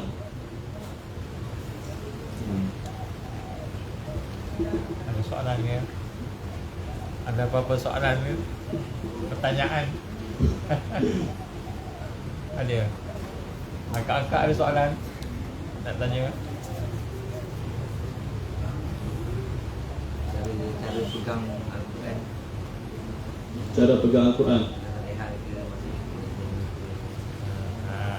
Dia cara pegang Al-Quran dia tak kisah pun. Dia boleh, janjinya jangan sampai bawah.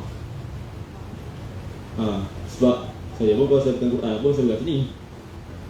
Kalau dah malas saya letak atas saya boleh faham. Tapi kalau kebanyakan orang dia baca kan, bila dia sampai tahap tu, sampai satu tahap bila dia malas, dia letak terbetis. Terbetis tak elok. Sebab dia makin bawah dekat dengan ketinggian. Jadi memang tak elok. Dia adab. Sebab kalau dengan adab ni insya-Allah bila kita amalkan adab, insya-Allah ilmu tu berkat.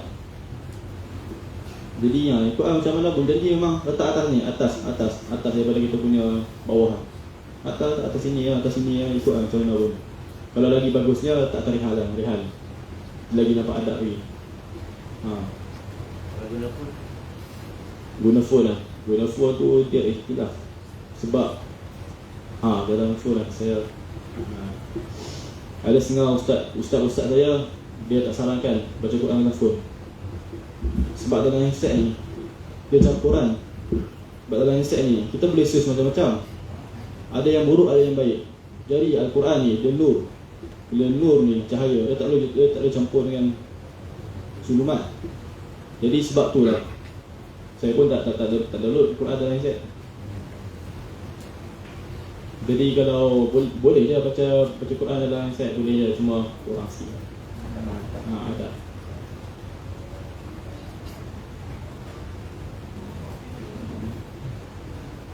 Ada Apa lagi? Ada nak tanya apa-apa? Agak-agak. Okey, tak apa dah. Ya, InsyaAllah. Apa lagi? Okey, baik, insyaAllah. Cara yang dia beritahu tadi tu, yang mula-mula sekali tu adalah cara untuk orang yang biasa-biasa, yang kita taklah serius sangat, tak fokus sangat kan. Dan mungkin anak-anak kita pun sesuai yang cara sikit-sikit ya. Mula dengan ayat yang paling, sebab sebenarnya ayat paling kita suka kan, yang paling kita suka kali, ayat kita mudah kat kita nak ya. Ataupun kalau nak ikut dia, kalau nak secara apa ni, cara yang menyeluruh tu, start dengan juz 30 kita. Sebab juz 30 ni pun bagus tadaburnya tu, untuk tadabur, tujuan tadabur tu dia sangkut dengan akidah sebenarnya. Jadi memang ada so untuk kali ini kita cadangkan macam mana yang biasa tu lah, yang bermula tu. Kita ambil masa sikit, satu hari ikutlah berapa kita nak. Kalau dapat setengah jam cantik lah, setengah jam tu lama untuk kita ulang-ulangkan lancar. Ayat pertama lancar, ayat kedua lancar lancar, ayat ketiga kita target 5 ayat dulu ke contohnya 3 ayat dulu ke, ikutlah kita rasa macam lancar. Baca hafal ni ulang je lah, baca banyak kali je, baca ulang, dah hafal tutup, ulang, okey, buka pula, tengok sebelah belah. So mulakan yang itu. InsyaAllah nanti kita akan buat daurah Quran. Kita akan buat daurah Quran 3 hari InsyaAllah 3 hari 2 malam kita akan buat weekend. Hak tu kita akan introduce cara yang advance sikit. Cara yang advance, salah satu cara yang sebut masa nak dekat Hafiz tu, dia ada teknik dia ada letak kat mana Quran tu supaya lebih mudah nak baca dan sebagainya. Jadi cara-cara ni adalah cara yang telah dikaji oleh beberapa orang yang mengkaji lah. Dan daripada cara-cara kaedah tu, termasuk quarantine, dia quarantine setelah kita boleh hafal, boleh lancar baca tu, quarantine tu, bila kita quarantine tu boleh dapat dengan banyak lagi, dengan lebih banyak. Tapi itu untuk menghafal, untuk menjadikan dia mantap, jadikan dia memang betul-betul macam air, kena baca banyak, kena ulang-ulang banyak, murajaah banyak kali, turun tu berulang-ulang. Tapi nak ngapal tak susah. Ngapal tu selalunya tak susah, tapi kita kena ulang. Kalau macam dah 30 juz kan, satu hari minimum berapa? Ulang 3 juz kan, 3 juz. Jadi kalau kita dah hafal 30 juz tu, satu hari mesti baca 3 juz, supaya kita boleh ulang. Jadi 10 hari dah khatam lah, tapi kena baca lagi supaya tak lupa. Dan insyaAllah kalau kita dah baca sampai 100 lebih, 200 kali lebih ulang tu, insyaAllah 30 juz tu macam air, macam kita baca Fatihah lah, macam itu. Macam Fatihah kan dah banyak kali ulang kan. Jadi bila dah ulang-ulang dia akan jadi lancar itu. Muka surah boleh ingat Muka surah boleh ingat. Kalau ada satu kaedah tu Quranuna, dia hafal ikut ayat. Maknanya kita sebut ayat ke-10 surah Al-Baqarah, ayat ke-40 surah Hadid Al-Afah, keluar. Itu kaedah, satu kaedah juga. Tapi kita mula dengan yang mudah dulu. Kita yang pertama nak dapatkan satu perasaan, saya nak hafal Quran. Jadi petang ni kita kena ada satu cita-cita yang baru. Cita-cita kita yang kita nak kena set. Apa dia? Kita niat dalam hati kita ke Allah, ya Allah, aku akan usaha dengan izinmu ya Allah, aku akan hafal Quran 30 juz sebelum aku mati. 30 juz sebelum mati mesti aku hafal. Minta ke Allah. Niat, minta ke Allah. Niat, minta ke Allah. Jadi maknanya macam mana cara kita kena usaha. Kita usaha untuk kemampuan masing-masing, tak apa. Nak buat sikit ke, banyak ke. Tapi kaedah ni nanti kita akan bincang nanti. Tapi untuk yang mudah ni kita biasakan dulu. Biasakan menghafal dulu. Jadi bulan Ramadan ni kita biasakan kita baca banyak sikit tak apa. Betul-betul bila nak tadabbur mungkin kita ambil ayat-ayat tertentu, dan bila hafal kita set lah. Katakan nak mula dengan juz 30, bagus tu. Juz 30 start dengan juz 30 bagus. Mudah-mudah dulu. Pulau Minas kita dah hafal kot agaknya kan. Qul Allah dah hafal kan, Qul Al-Falaq dah hafal. Tengok Iqra tak hafal. Start dengan Iqra dulu. Kita guna kaedah 3 ayat dulu contoh tadi tu. Kita nak biasakan kita menghafal. Tapi kita kena mula dengan niat. Niat kita, ya Allah, izinkan aku nak hafal Quran 30 juz sebelum aku mati. Minta ke Allah. Ini bulan Ramadan. Jadi insya-Allah mudah-mudahan silap-silap dalam masa setahun lebih, 18 bulan, kalau betul-betul intensif lah, 18 bulan, 2 tahun insya-Allah, 2 tahun lebih sikit kan, baru dapat 30 juz. Kalau kita konsisten tiap-tiap hari kita buat, satu hari ambilkan 30 minit tu, ikutlah kan, sebelum subuh ke selepas maghrib. Okey, sebut pasal maghrib tadi, maghrib tenang kan, tenang. Jadi memang tenang ni sebab petang tu kalau anak-anak tahfiz tu dia bagi main. Apa beza riadah, bermain bola ke apa, dengan cangkul ataupun buat kerja ya. Jadi bermain ni dia main dengan enjoyment, dengan keseronokan. Kalau yang cangkul tu keluar-keluar juga, tapi keluar-keluar kadang-kadang kerja bukan seronok. Jadi kuncinya ialah tenang. Kuncinya lah kita rehat, otak kita lega, relax. Itu the best time. Dia kunci dia. Jadi sebab tu maghrib tu the best time. Kalau ikut kaedah daripada orang yang bersanad, sanad. Sekali itu ada sanad, seorang yang sanad. Dia hafal 30 juz ada sanad. Sanad sekali lah. Jadi yang ini ni memang maghrib mesti buat, mesti baca. Disiplin dia setiap maghrib mesti dapat. Dia ada bagi beberapa ayat kena hafal. Dia bukan ayat hafal sekadar kita ikut kita. Dia mesti hafal ikut sanad tu. Kan? Sebutan dia satu-satu. Lagi susah lah. Tapi dia ada sanad dia. Dia akan bagi sanad. Ni kita hafal tu contohnya, yang kita baca tu dengan sanad tu, maghrib mesti wajib. Jadi setiap maghrib mesti menghadap dia. Itu syarat dia. Menghadap dia, duduk dengan dia, tarapi dengan dia, dia ajar, baca, dengar, hafal. Hafal cara bacaan yang dia ajar tadi. Itu masuk sana. Sampailah ke rasa tak kan. Gitu. Tapi itu susah lagi. Tapi kita try yang senang-senang dulu. Santai-santai tapi busy konspirasi Okey, ada apa persoalan? Tak ada. Ada ni. So insya-Allah kita nak maghrib ni. Kita cadanglah supaya kita dapat mulakan kita cubalah caranya tak susah dah sebut oleh Ahmad tadi tentang kita boleh try yang senang-senang dulu lah insya-Allah. So itulah, kalau tak ada apa tambah. Jadi insya-Allah daurah Al-Quran kita buat, kita bagi motivasi sikitlah, motivasi. Sebab hafal ni sebenarnya kajian yang dibuat 90% ialah psikologi. 90%. 10% saja teknikal. 10% saja. Maknanya 90% tu persiapan minda kita, psikologi kita, subconscious kita nak hafal. Ini kajian. Maknanya masa bila pun tak boleh hafal. Psikologi. Dan dalam keadaan susah pun sebenarnya boleh hafal daripada psikologi. Jadi kajian juga 90% hafalan adalah daripada psikologi kita, daripada subconscious kita, persiapan kita. Yang cara hafal berapa, macam mana teknikal tu 100%. Jadi sebenarnya Quran ni tak susah dihafal, mudah. Cuma minda kita kena betul, supaya kita dapat menanggapi Quran ini yang sebenarnya lah macam itu.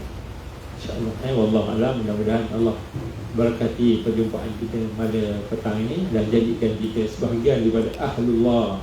InsyaAllah. Siapa Ahlullah? Ahli keluarga Allah. Ahlullah itu ialah orang yang menghafal Quran, yang hidup bersama Quran, dipanggil Ahlullah. Nabi sebut.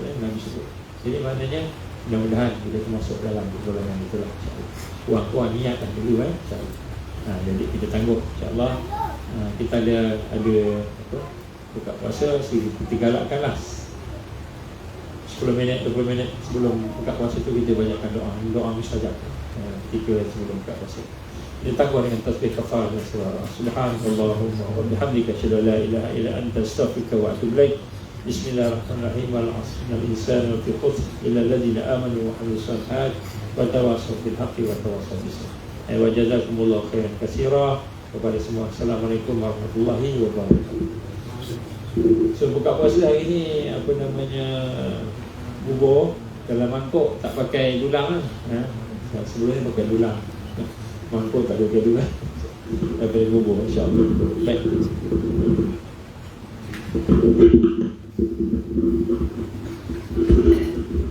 InsyaAllah nah.